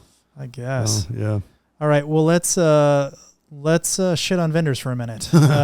We talked about this VARs. is where I can get in trouble. All right. Well, okay. So what are the kinds, instead of talking about any particular vendor, so stay out of the realm of getting you directly in trouble. What are the kinds of problems you see with vendors, generally speaking? Like I'll give you some examples of stuff. Like a lot of it's snake oil. Just doesn't actually do at all what it says it does. Some of it actually somehow makes you worse. It doesn't make you better. It actually, in fundamental, important security ways, can actually make things worse. A lot of vendors just, frankly, they don't really understand their own product. They don't document it well. It's just broken. I mean, so what kind of things are you seeing out there? I think some of that I'm seeing because especially when you get a new space that gets created, let's say there's a new space, SaaS security posture management. There's a few vendors in that space, and it's all about all the companies use a SaaS provider, software as a service provider now. You've got 50 of them in your organization that you know of, and there's probably 150 that you don't know of. So what happened is somebody said, well, let's create something that will identify all of those, help federate the identities of those, and help define the posture of all of that SaaS. So that used to be called CASB, and this is very, very focused on a bunch of different, where CASB was very limited on how many SaaS providers it could do. You're getting awfully close to naming vendors here. So. I am getting very close. But there were a lot of CASBs, and there still are a lot of CASBs, but they've all been pulled into one, or in like platforms. SSPM is newer and is not created part of, some people have it, but it's not a platform yet. The problem I see, and it's the same way with, let's say, API vendors, is all of them, if they're not a platform, they're very niche-y, and they focus.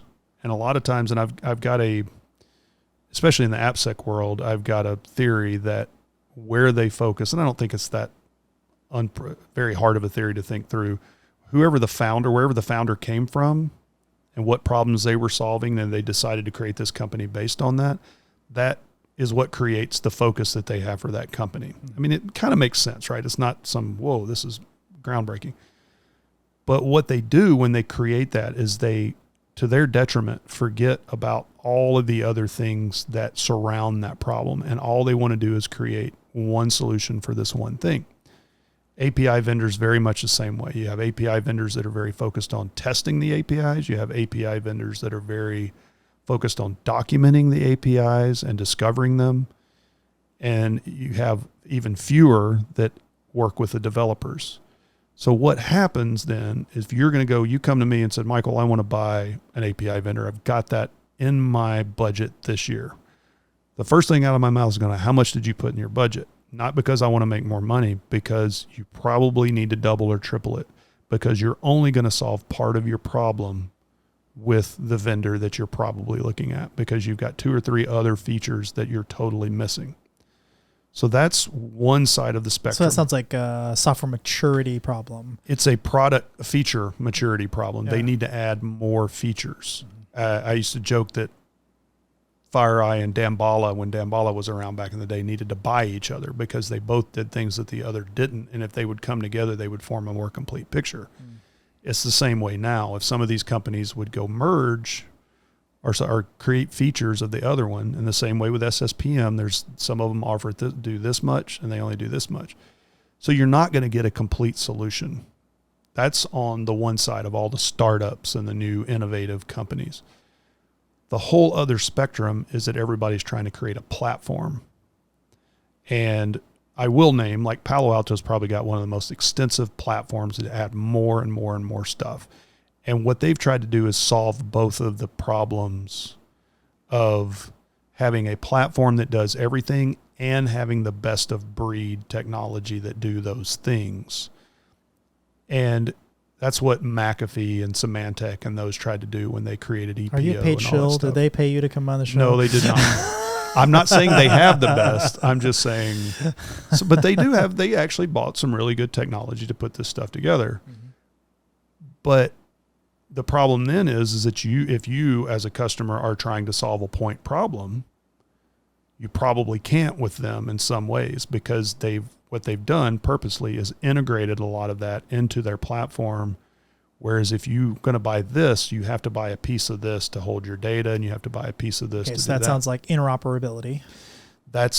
They're very interoperable within themselves, maybe not with other company, and they won't let you buy a feature by itself anymore. They purposely priced it to where you have to buy, which is just good business. I'm not knocking them. Other companies do that too. Mm-hmm. So I see it more from a lot of ways as a technology and a business perspective, not just this vendor doesn't do what they say that. Now there are those out there, and I absolutely know 10 of them right now I can name, and I wouldn't, that are smoke and mirrors. And does that drive me crazy? A little bit, but it's my job to suss out which ones do that and which ones don't, so I can easily write them off and never put them in front of a customer. So it doesn't bother me that much. It bothers me when they go direct sell to somebody and fool somebody who doesn't, and then I have to go figure that out. That bothers me. But I think really what it comes down to from a business perspective when you're going to buy it is like, you've got to either choose a platform provider these days, it seems like, who's got a bunch of tech, or you've got a vendor who's very innovative and new and doesn't have near enough a feature for you to solve the problem you're looking at. And you would literally have to buy 2 or 3 of these tools, and you don't have the money because you went and budgeted based off of one company. Mm-hmm. And you should have come to me and said, where am I sitting on this? And I'm going to go, you need to triple your budget. And you're going to have to worry about all the integrations of those pieces and get that. Hopefully they've got good documented APIs themselves, so you can make all this work together. Does that make sense? Mm-hmm. What I'm saying? Mm-hmm. I've also, on the technical side, one thing I've found is a lot of these vendors, they choose really bad default settings. And that's not like a minor issue. It might be a minor issue in that it is easy for anyone to fix. You could just go ahead and fix it. But this goes back to the VAR problem. A lot of people they didn't order this product. It just arrived on their desk and they started configuring it. And I think part of it comes down to very limited training that they're getting. Yep. They're probably underqualified to be doing the job they're doing. The defaults are wrong. So the thing that would actually have saved them is off by default because it's too complicated, and most customers are going to complain because it'll break stuff and they won't know why. And yet that's exactly the mode it probably should be in. And yes, it should break stuff. And yes, you will have to architect around it, but there's no one who's going to do that. There's no one inside the companies who are going to manage it. So it is a good business choice technically, but it makes everybody way less secure. Everyone's kind of complacently happy being insecure. Well, either that or you've got, I mean, we used to see this in AV companies quite a bit, is that they would have not default settings, but they would have settings that showed in testing that they were able to block this. If you go do independent testing of them, you can get around them with no problem. But they wouldn't let you do that and wouldn't let you publish those results because, then that wasn't good for them. So that's one problem. But the default settings, yeah, absolutely. I mean, it's led to some companies trying to simplify their settings, and what they've done is actually taken away some of the functionality because they're like 95% of the people are going to do this, so I'm just going to sell to them, and you don't have to have all of that knowledge. It's just going to be secure by default. but almost never is. It almost never is. But you're going to have some company who's got a unique way they need to do things, and they can't change that setting. And now they've got your tool in there. And if they didn't put that in their requirements to begin with, because you've got somebody, to your point, who just went and bought something because it was a requirement on their budget, then now you've got this, maybe you got an engineer and architect who does know what they're doing, and they can't even configure that setting. Whereas with the product they had before, they could absolutely do that because it had more granular setting capabilities. So I keep thinking about this conversation I had with Kyle. We did this one kind of co-selling thing where I was the SE, which is a very strange position to find myself as being an SE. But in this particular case, they wanted an expert to show up, so I was the SE for the day. And I know for a fact that guy had absolutely no idea what Whitehead was, what the company sold, what it does at all. Like not even, it says security, so he knows it's security related. Whitehead security, but that is literally the end of the knowledge he had about the product, and I know for a fact he bought it. Wow. And we never talked about anything related to the company at all. We just talked about his kids and what's going on with his life and whatever. It was just a line item for him. It was just a sign off on it, whatever. That's really pretty terrifying, and I feel like that is how a lot of those sales happen. Unfortunately, it's a reputation. Well, you guys seem good enough. It's some amount of having some sort of camaraderie with the sales team and having some requirement that they have to meet, and that is it. I would say that, and budget, obviously. Absolutely, yeah, you got money. I think because generally in my experience, especially over the last almost 6 years, I've worked almost exclusively with large enterprises, and that doesn't happen as much there. It does happen. It does. It still happens. It does. Don't get me wrong. Yeah. And maybe it's because I've always taken, and my company's always taken, a purposeful approach. We generally don't have salespeople who go in and go, just buy this thing. Now, if they know it's the best one and they know it's going to fit, and we've picked winners in certain spaces in certain instances where we're like, look, this is going to do what you need it to do. We know it is. We've talked to you about it, but or rather that these others don't. Don't do it. So just they're automatically disqualified. I just think it's generally our approach. So some of my anecdotal evidence is skewed to that because we do have very large customers who are pretty damn immature, and it's almost by force. Doesn't that scare the shit out of you? It is scary in some industries. That how many of those do you not know that you bank with, or where your phone works through, or whatever? I have made very purposeful choices based on customers in my current company and my past company. I won't work with them because I know some of the inner workings, and now they've managed to keep doing pretty well. But what I do though is go to them and go, look, I want to help you mature. Now, and I've made decisions the other way that I know the company is good, and it's very good chance that they're going to be able to, even if they get popped, they're going to make it through this generally unscathed, and they're going to do the right thing. Mm-hmm. But yeah, it is scary. I just think that we tend to focus on helping them make the right choice. And it is pretty rare for me these days to see a company just go, I'm going to buy that, because we do a lot of testing, like ransomware tools and things like that. We'll test for them. And we know prior to us even getting in there that that's a good tool. Now, when I did more SMB stuff, yeah, that was extremely rampant. I mean, and it's not always their fault. It's like this person they've got 15 jobs, right? They're Yeah, but they probably shouldn't be doing 14 of them. They probably shouldn't, 100%.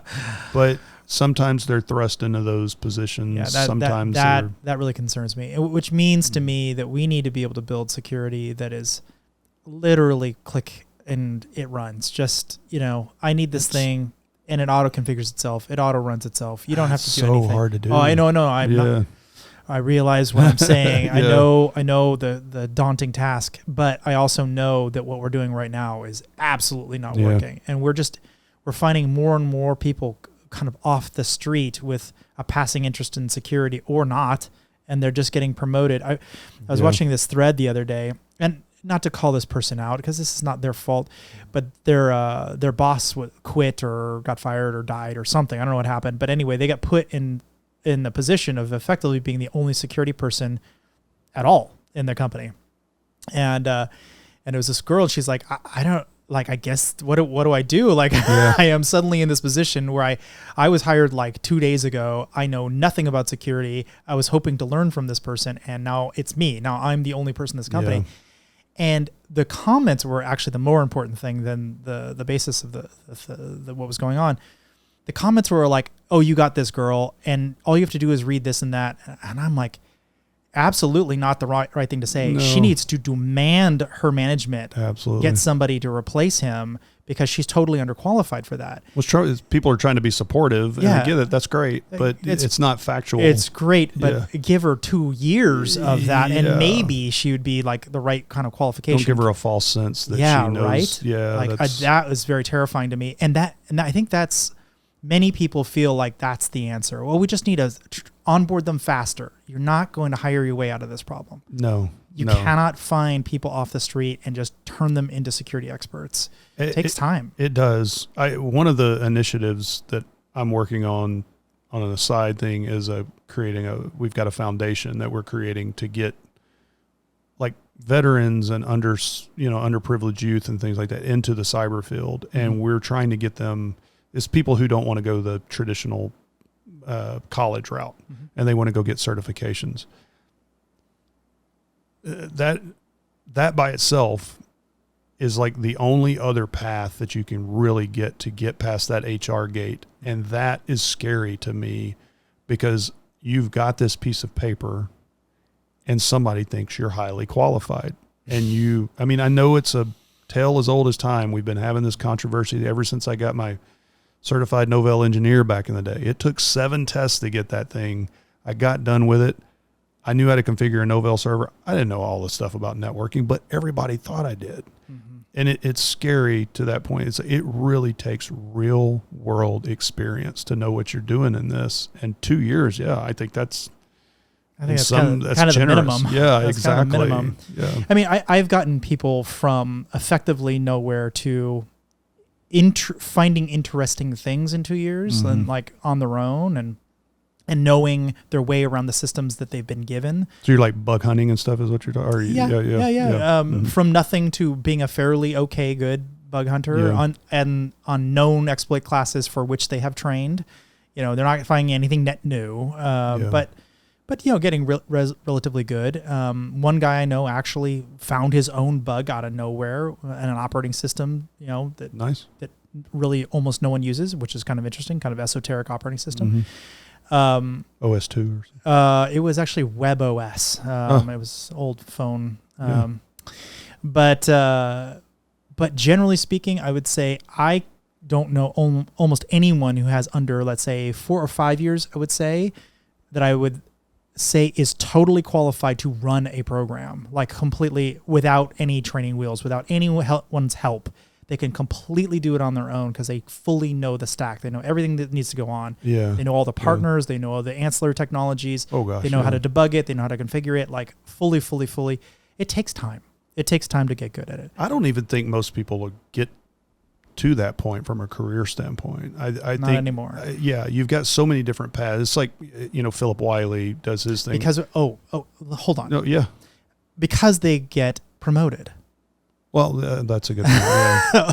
Or they leave. Or they leave, or they go somewhere else or whatever. Yeah. So, go ahead. No, like Philip Wiley has his, the Hacker Factory. I think he's changed it some, like just the Philip Wiley show. But it was almost a little bit of a misnomer and he started realizing that to call it the Hacker Factory, because there's a lot of people who we would not consider hackers, right? We would consider them security professionals, but they're GRC or they're, something that's doesn't take going in and figuring out how to find bugs. Right.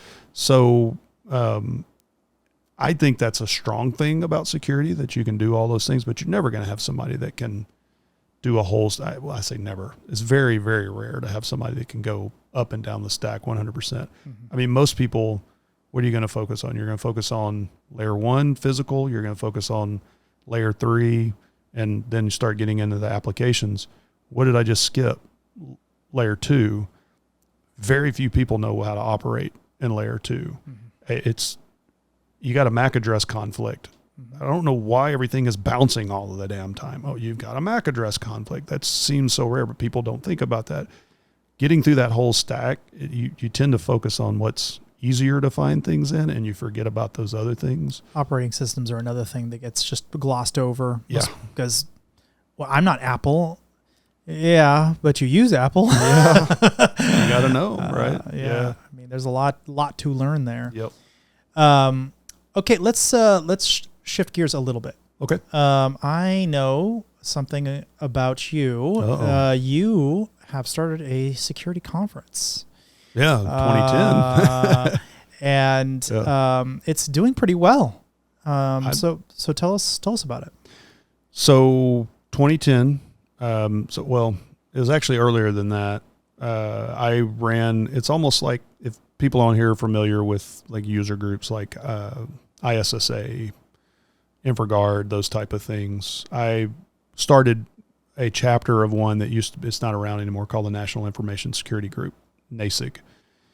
And while I was doing that, and I was doing ISSA meetups and those kind of things, ISSA and ISACA had come together with InfraGard to create a conference down in Houston. It went all over Texas. I don't know if you ever went to it. It's called Texas Regional Infrastructure Security Conference, or TRISC. Yes, I went to one in Dallas, I think. Yeah. So I got involved. I was doing this user group, and I got involved in that conference. So I went to the conference, and that was actually my first speaking gig I ever did, was at that conference. Really? Interesting. Yeah. I talked about physical and physical security and computer security, like kind of starting to mesh. It was early on concept, but I was working in a area where I was trying to work with operations and trying to get the physical security to come together with the technical security, and never did work, but I tried. So then I got the bug to do a conference. So I helped them plan one year. And in the meantime, I was doing this security user group once a month and was starting to know people. And by just having a SE job, I was talking to a bunch of different technical people all around Houston. That was my main territory. So I was like, I know all of these people. We don't have a good conference here. There was a couple of shows that were here that were very, very vendor shows, and they're still around, and they drive me absolutely crazy. I won't name them either, but people know who I'm talking about. I said, we need to create a conference. And this was, I think, I'm trying to remember when Jack started B-Sides. It was after this, or very, very close. Quite a few years back. 15 something years something like that. Yeah. I'm going to guess. I'm not sure. It was after. It was either right when or after we started, or right before. It was very, very close. And like DerbyCon had its first one when they actually weren't a conference yet, but in 2010 they were kind of like doing those trainings, and then the next year they had the full conference when Dave was doing that. And I just like, look, we don't have a conference here. I've been going to RSAs. I've been going to Black Hat. I never really did DEF CON that much. That just wasn't the scene I was in, but I did those conferences.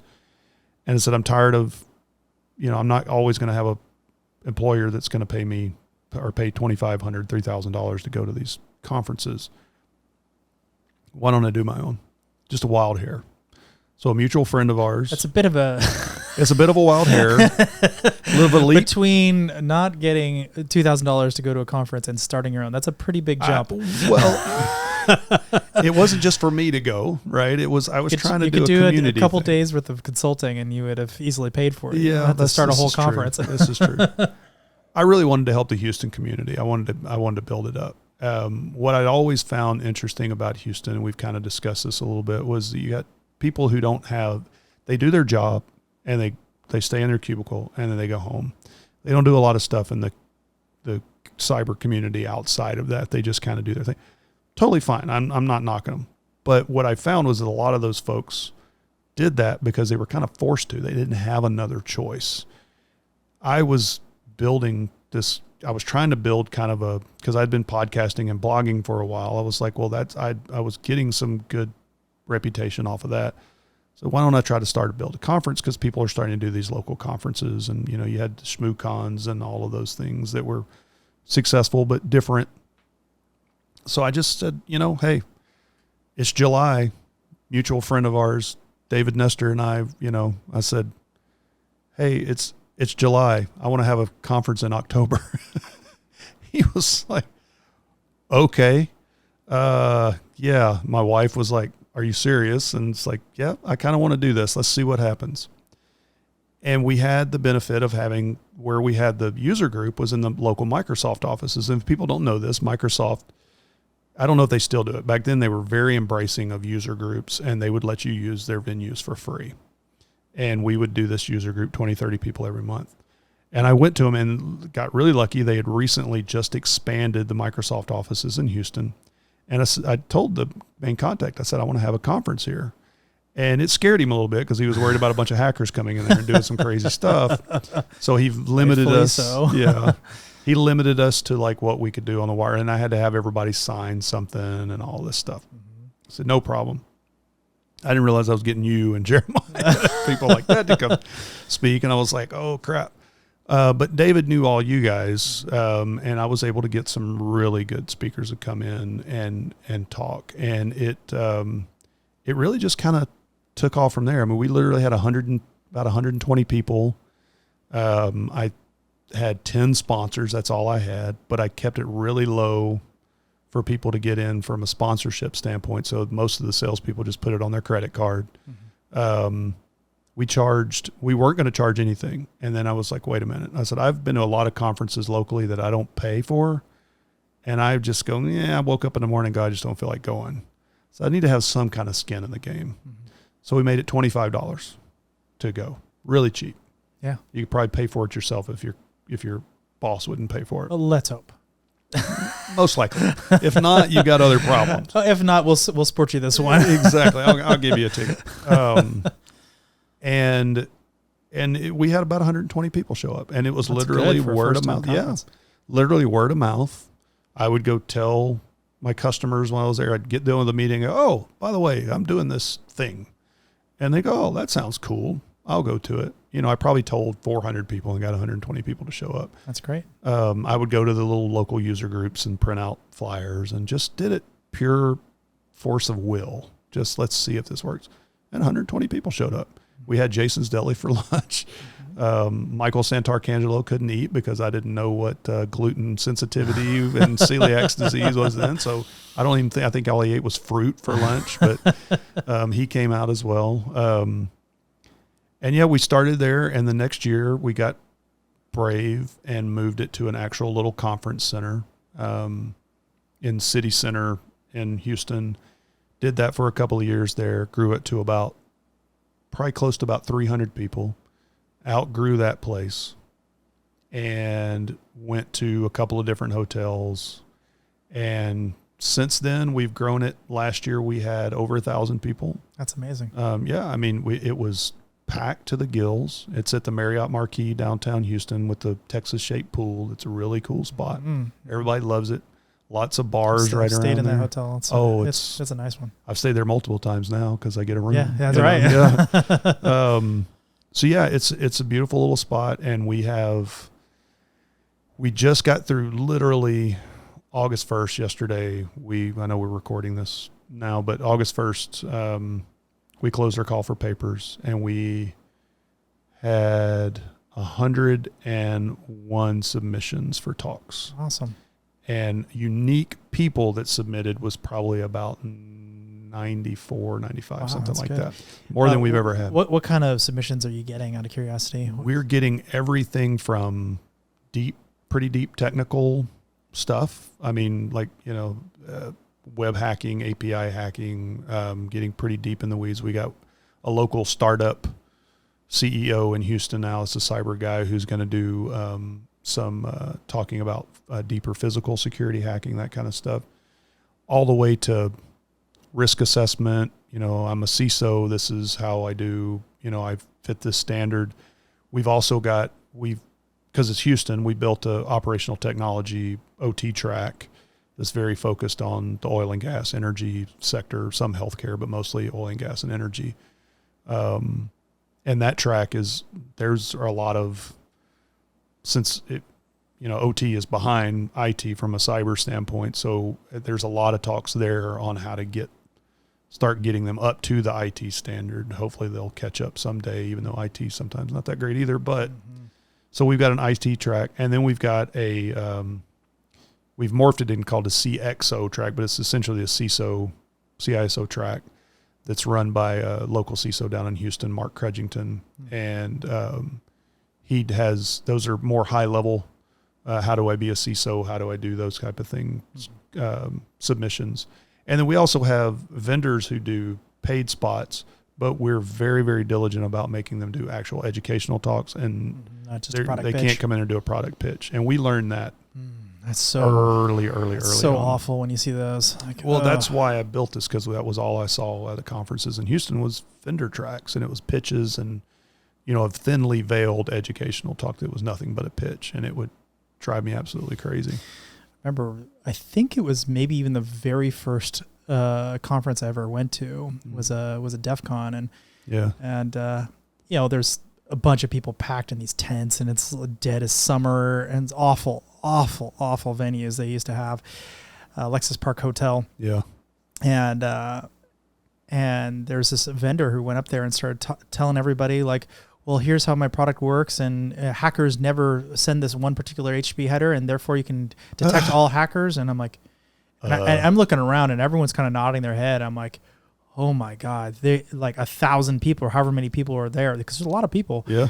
I'm like, they are possibly going to buy this product, and that is just awful. And I'm like, raise my hand. I'm like the only person in the audience asking any questions, and it wasn't even Q&A. It was like in the middle of the talk, and I'm like, I got a question. And he's like, yeah. I'm like, so you're basically telling me that all I have to do is send this one HTTP header and I'll get through your security? And he's like, well, yeah, but no hackers would do that. And I'm like, raise my hand. I'm like, so you're telling me all I need to do is write a tool and give it to these 1,000 people in this room, and we now all go through your security? And he's kind of getting nervous, and you could tell, and people are like kind of look at me and looking at them like, oh my God, he's right. Holy crap. And I'm like, he's like, well, but no one's actually ever going to do that. And I'm like, okay, I am out. Like, this is a waste of my time. I turn around, over half the audience left with me. I mean, it's just, product pitches are terrible, like really terrible. Like such an RSnake moment. Yeah. But I realize a little extreme example, but that was the first, I might have even been like, the first day of the first conference of the first, I mean, like that's scary. First, you know what I mean? I'm like, whoa, this is terrible. Yeah. I mean, I don't know.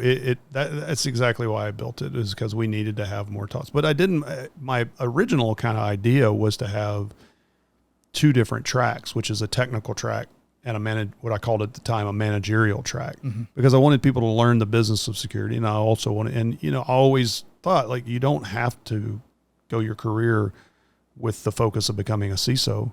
You can be a technical person and an architect and, deep dive into these things your whole career and do extremely well and never manage a person ever. That's how I thought I was going to go. I thought I was going to be a principal engineer and stay the technical route. Well, because if you get a passion for it, but eventually sometimes it's the same way with me. It's like, okay, I want to move into the managerial track, but it's that type of mindset was what I really wanted to go after. Like you've got two different choices you can go after. It's morphed since then. There's little fine details that I've tried to do to make my sponsors happy, by not creating, except for a couple of tracks, not creating single tracks. Cause I don't want somebody who's got identity and access management specialty and that's what they do, and then sit in a room the whole time and never get out unless they're grabbing coffee. I want them to walk. So I have people move around from track to track. I don't create specific track sets. So people will move around and the sponsors are extremely happy. And then to that point, like we charged $25 the first year. We've created 2 tickets since then. The VIP ticket, which you get all this cool swag with, and the regular attendee ticket, which you just get lunch and breakfast and all the sessions, and you get access to the village, which we do some cool stuff in there. The lowest attendee ticket is still only $50. And the VIP is only $100. We literally lose money on the tickets. The sponsors are who are paying for the thing, but they want to be there because they're getting leads and opportunities. And Absolutely. we've turned down over 20 sponsors this year and are having to get really creative on creating sponsor spots because we've got a huge amount of demand. And I love that problem because that means next year we'll get you'll probably have to move to a bigger venue. Don't do that thing where they go into your hotel room and leave stuff in your hotel room. Nope, not doing that. Oh, That drives me out. Or maybe Can't create believe anyone came up with that. the first time that happened to me, I was like, "Who the hell is in my room? What is going on?" Yeah, that drives me crazy. Yeah. No, I won't do that. But honestly, Robert, my goal is I've got a plan. Whether it'll work or not, I don't know. I want to make Houston a cyber hub. And nothing against, Austin's always, like the high tech center of Houston or of Texas, and that's fine. There's a lot of startups here, and it's kind of, hip. It's hip, and it's got and it's beautiful here compared to Houston. My daughter coming here was like, oh man, look at these hills and all this stuff. It's gorgeous. And I love Austin, love the hill country, got family in the hill country. Houston, ugly, hot. But the occasional tsunami or hurricane comes through, right? But from a business perspective, you look at how many companies are in Houston. It's a massive amount of the Fortune 1000s. It's big. It's much bigger. And it's the fourth largest city in the United States. Extremely diverse. I honestly don't have data to back this up. I would say, except for New York, it's probably the most diverse city in the United States. It is extremely diverse. So there's all kinds of cool cultural things to do. The food is phenomenal. It's just a great place. And when you go there and you see how business friendly it is, I've got a guy who moved his company into Houston. He's a cyber startup. Can I say his name? Are you cool? If you want to. Yeah, it's Chad Spinsky. He's the CEO for a company called Authenticate, like authenticate, but ALL. He's bringing the technical and the physical, security together. He's doing some really cool stuff. He's literally, I didn't know this till he came to HOU.SEC.CON last year and spoke. He's in the same building that I'm in downtown. He's doing some really cool stuff. I got another friend of mine who just moved to Houston, who's a cyber startup CTO. He likes Houston a lot too. I'm trying to create as much draw into Houston from a cyber perspective to get people to come in there. Misha started his thing with Alert Logic years and years ago in Houston. So you think this is going to work, or you think it's a fool's errand? Or no, I think it's going to work. If I thought it was a fool's errand, I wouldn't do it. I really wouldn't. We've got plans around this. We really do. I've got a co-founder and one other guy who's on the board. And then I just hired my first full-time person. Lauren Lynch came on as our program director. I've never had that before. All my back of the napkin accounting and all that, I'm having to really get focused on it. But yeah, we're growing, and we could have doubled the size of the conference this year if we'd have had the venue space, and we didn't have it. So we're going to have to figure that out next year. We're turning into a really nice, and it's, well, I'm going to tell you right now, you're going to have to figure it out this year if you're going to do it next year at that rate. It's one of those things, those big venues, you might have to do it years in advance depending on how big we're already running into problems next year, and I've got some inside knowledge of something that's happening in Houston next year about the time we would normally have the conference, so we're going to have to change dates around. It's kind of a little bit of a butt pain, but we're having to figure it out. But there's some stuff happening in Houston that's going to cause us to work. But yes, once we've got that, because we're going to be talking to the Houston Development, Economic Development Fund. We're going to be talking. We've got contacts into the government. We're starting to use. We're going to be able to get into those venues and do long-term contracts. We've never been able to do that before. We want to turn HOU.SEC.CON and maybe some other conferences, create some other conferences, and turn that into a national conference. And we've got the space to do it. If you've been in the George R. Brown Convention Center, it's massive. It's probably Moscone size. It's 3 levels, maybe not that big, but it's big. Downtown Houston is not what downtown Houston used to be. There's bars and all kinds of stuff down there.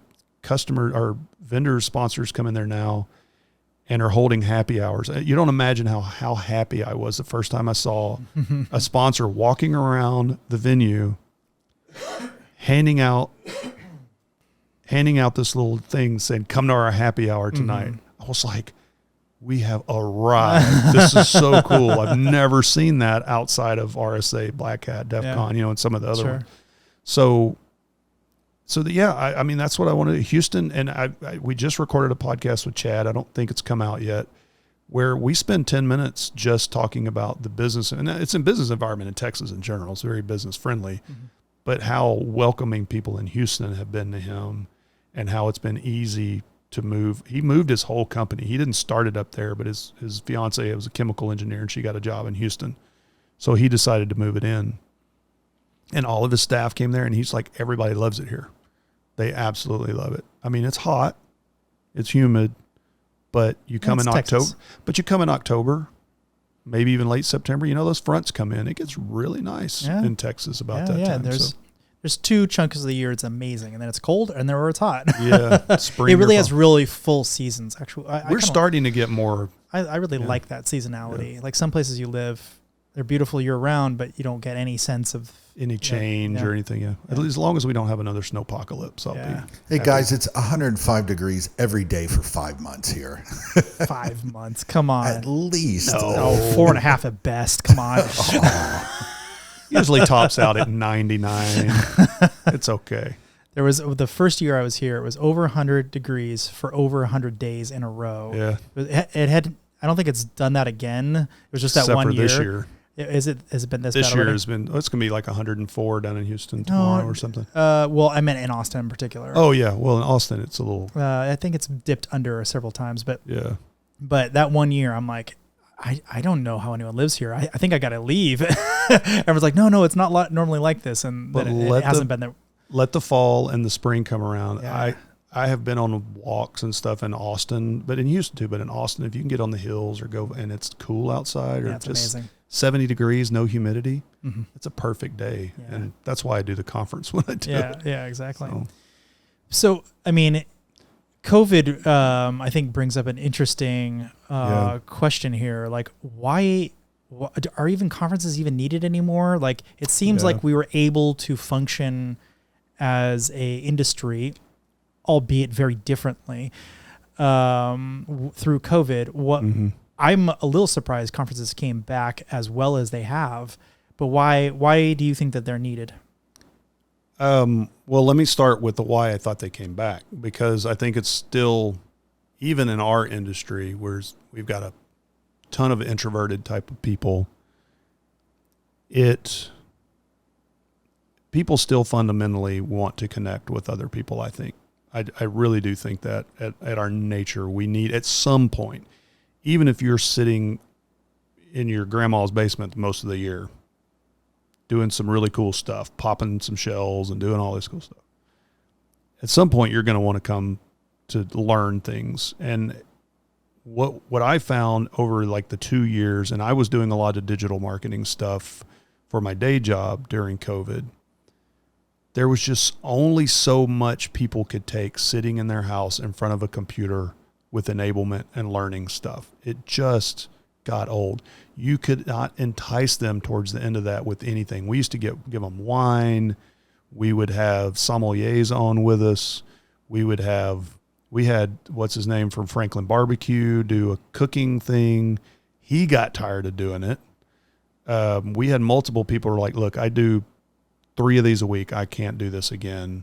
I can't eat any more food. I can't drink any more wine. I can't get any more bourbon. And maybe there's never too much bourbon. I don't understand what you just said, sir. To me, it's tequila, right?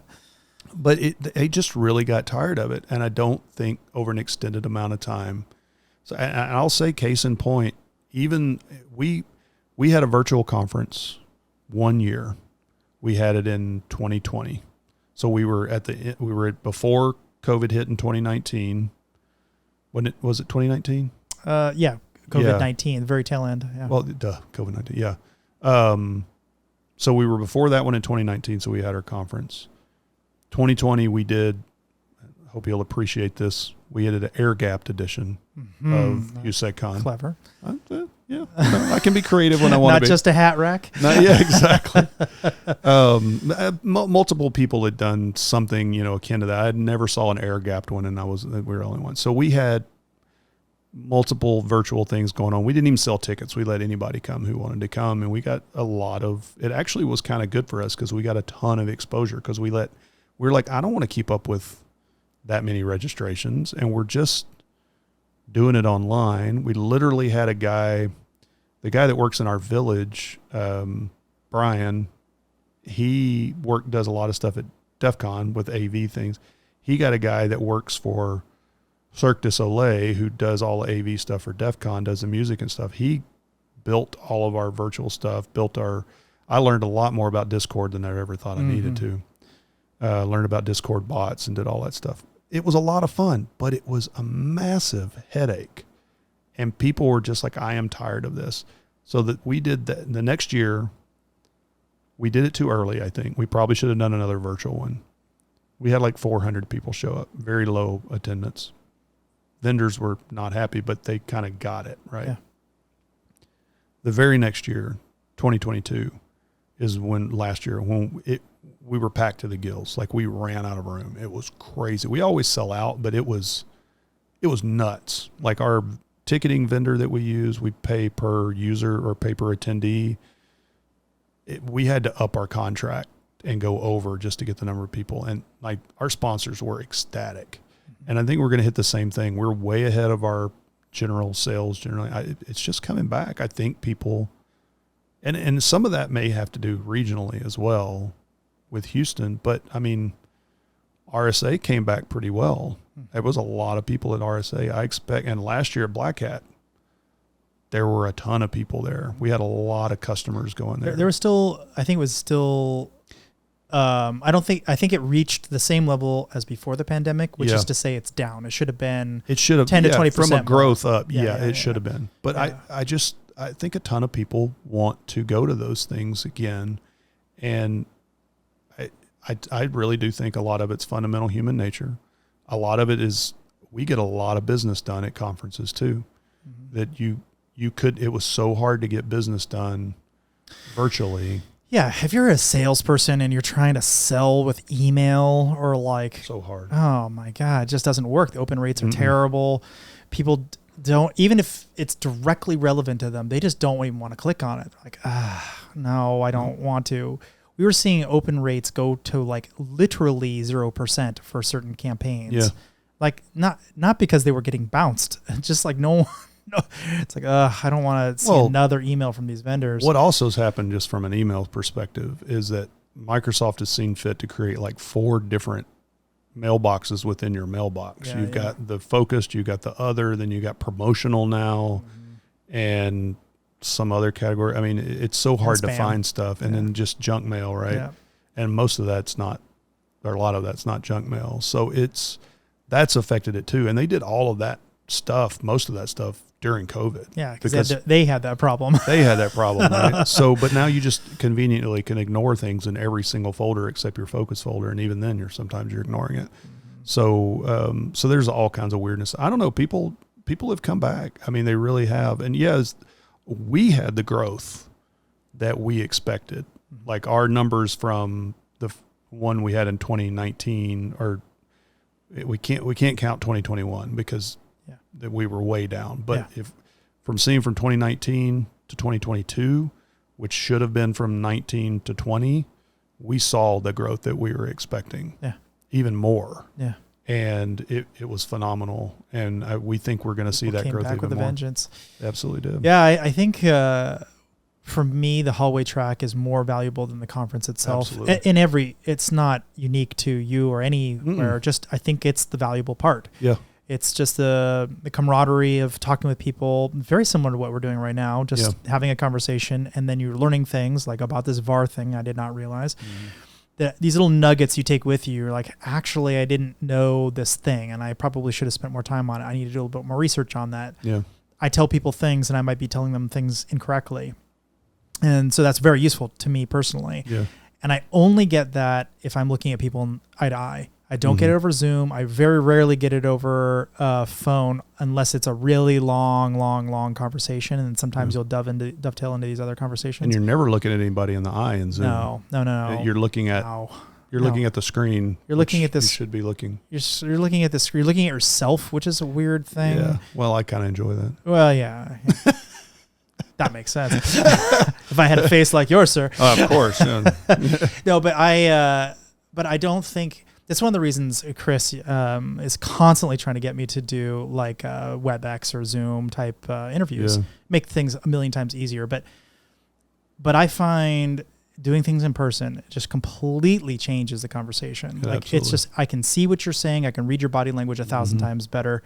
I can see the lower half of your, not to be weird about it, but I can see how you're reacting all the way around. There's much more than just your facial expression. It's funny because in the original studio we were in, we were both seated in chairs. So there was no table. Yeah.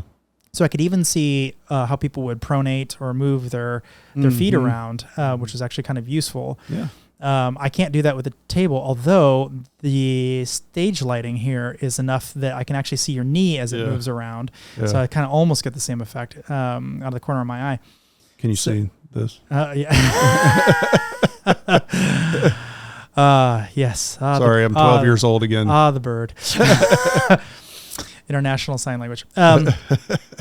So anyway, I think that going to conferences is incredibly healthy for your job growth, for sales, to some extent for marketing, to kind of learn what the competitors are doing and learn like the language people are using, that kind of, I find that I end up spending a lot of time at the vendor booths, not to buy anything, just to kind of hear their pitch and understand approximately how they're going to be talking about stuff coming in the future, how they're starting to position themselves. Because I know that if I see another company I'm going to be helping, let's say, I'm like, oh, that's never going to work because this company's coming out with this new campaign. It'll blow away what you're talking about. Absolutely. So you just don't get that through spam email. You know what I mean? Like, it just doesn't. I think I have an advantage, because I talk to vendors every day, all day. That's a huge part of my job, that I get a lot of that without necessarily, I don't have to go to conferences. It's why I tend, I'll get a business hall pass and go and talk to them, but I end up not talking to very many of them unless there's something I really, really want to see. Because I get that every day. So that part of it is not as valuable to me a lot of times as much as it's why I wish Black Hat had not moved from Caesars, because I knew where every bar was. I knew where all of my friends were. I mean, I would catch up with you there. I'd be like, oh, I know Robert's going to be right over here. Or, Yeah, you had your little camp out spots. Exactly. And it's not as easy now at the Mandalay. It's just not. But to that point, it was more about making those connections professionally and personally.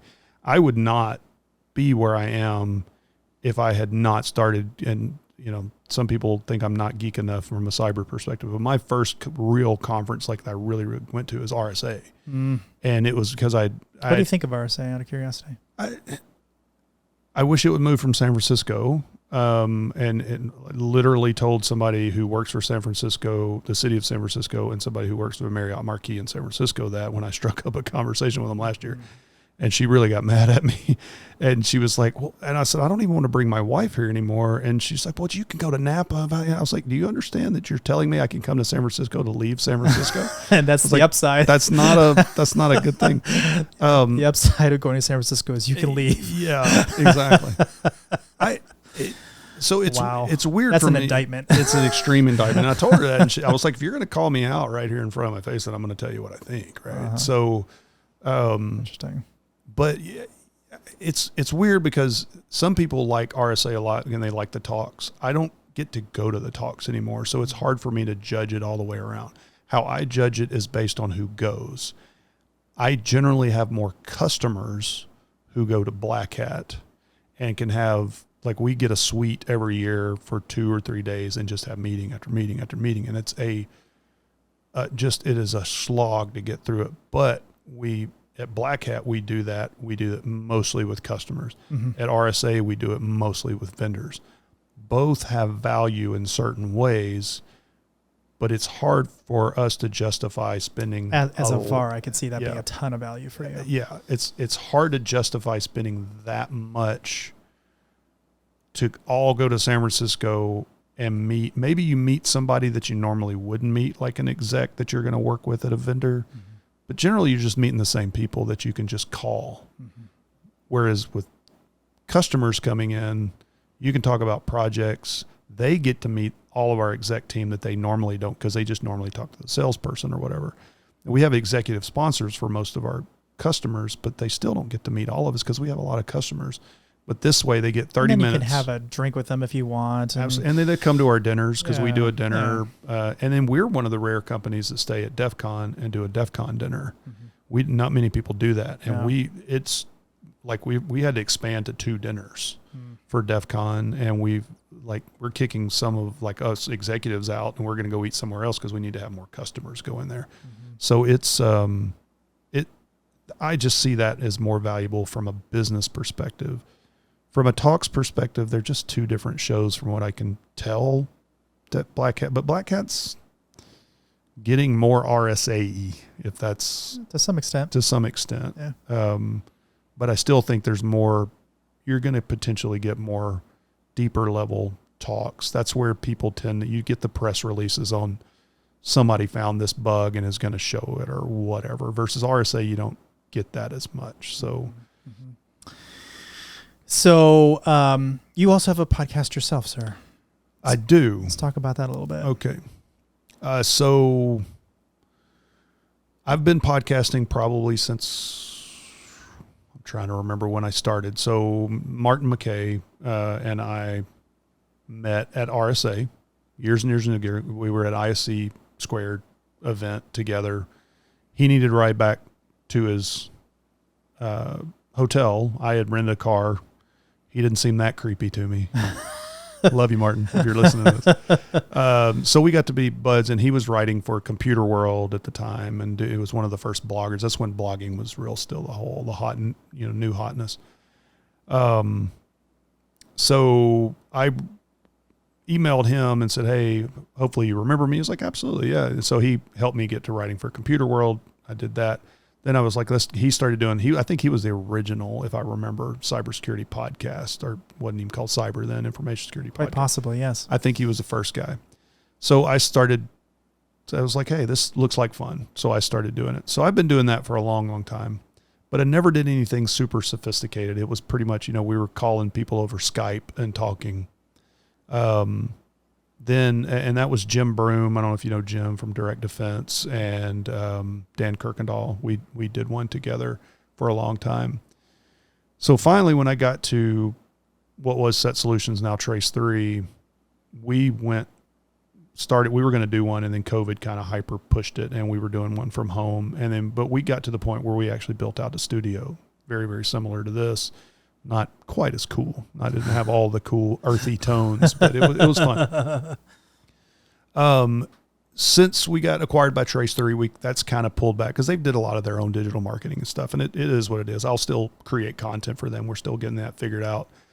But what we ended up doing is creating one at HOU.SEC.CON for HOU.SEC.CON specifically, and we're gonna create multiples of this. So the one we're doing right now specifically is called HouSecCast, and it is focused on any of our speakers who are coming in right now. So we do a little intro bit with them. Then we do a news article that they want to talk about. We talk about that for 5 minutes. Then we talk about another topic in the main segment that they want to converse with them. And then we kind of talk about what they're going to be speaking about. Mm-hmm. And with the goal of trying to keep it educational. Literally just started. I think we've got 4 episodes in the bank, 2 of them launched. So we hasn't started that long ago, but it's just HouSecCast. We've had Philip Wiley was the first one. Is it audio primarily? It is audio primarily now, because we just started it. We are recording the video. My program director, Lauren, will put some of that in. She and I have worked together for a while, and she helps produce this. So she's absolutely going to do video, but we just haven't got to that point because it's still fairly immature. But what's cool about us both having the history of doing it is we're able to skip over some of the mistakes that a lot of people make when they first start a podcast and have never done it. So I think we're already at really good production quality. She's really good at editing. That's good. Putting all that stuff together. we just don't have the cool studio like we used to, and we're going to get back to that eventually. But we had Philip Wiley start. We had Mark Weatherford, who's going to be our opening keynote. He came on. We recorded one with Dave Lewis.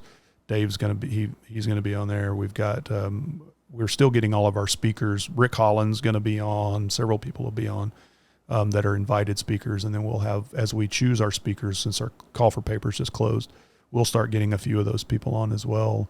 We're actually going to do 2 episodes. They're not going to be live stream. We're not live streaming these now. We used to live stream some at the other one.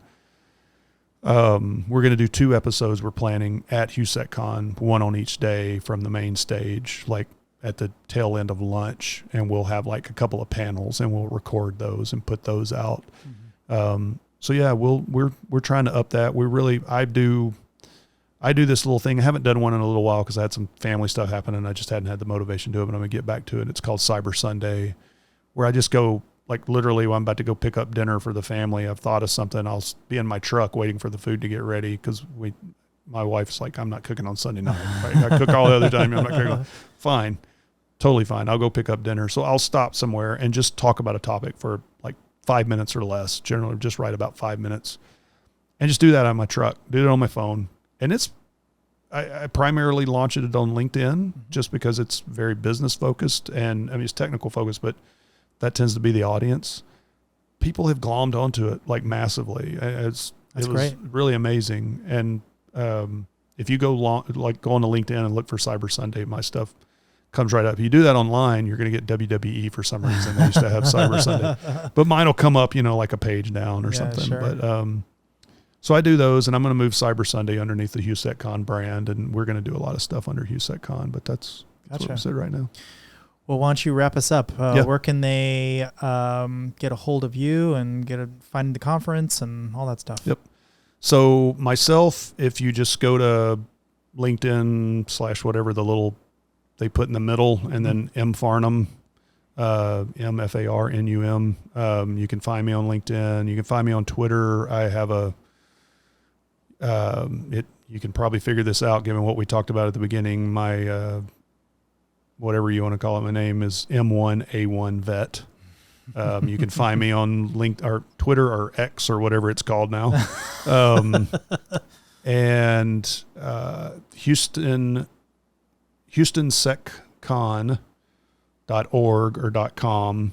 So it's called HOU.SEC.CON, but HOU.SEC.CON, when you put it all in a domain, looks like HouseCon. So I literally had real estate agents calling me when I first started it, wanting to come to the conference because they thought it was HouseCon. I was like, no, it's not HouseCon.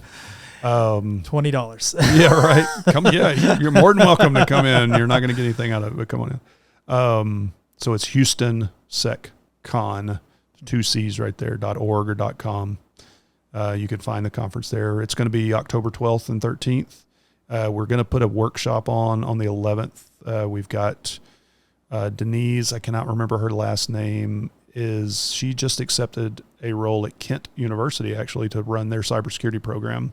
Pretty prestigious little role, but she's from Houston. She's taught at U of H for a long time. She's going to do a workshop on secure networking and how to find when somebody's in your environment and has messed up your network. She's going to do a little workshop. So we're doing that as well on October the 11th. So yeah, that's great. That's the way to find me. You want to get my cell number? Or? Yeah, your social security number. Anything else you got? I mean, whatever you got. The internet loves it. Yeah, they do. I'm pretty bad at OPSEC, so I think everybody can. I remember this one time I was on an IRC channel and I was cutting and pasting my credit card number to put it into some form somewhere, but I thought I was pasting some URL. This is a hacker channel, like definitely a bunch of hackers. Oh no! I pasted it, and under a second later, someone said, like, what's the expiration date or whatever, like the X date ? Oops. What's the CVV code? I'm like, I'm reaching over to the thing, calling Visa or whoever it was, like instantly on the back of the card, like, and they're like, oh, you're lost or stolen. I'm like, it's been stolen. Like, well, how do you know it's been stolen? Like, it's been stolen. Don't worry. Believe me. This is like the guy giving out his social security number on the ID protection, whatever that guy's name. Yeah, it's that's not a good idea. Not wise. Oops. All right, Mr. Farnum, I really appreciate you coming on the show. Robert, thank you. This has been a lot of fun. Yeah. Had a great time. Thank you for letting me come on. Yeah, appreciate it, man. All right, man.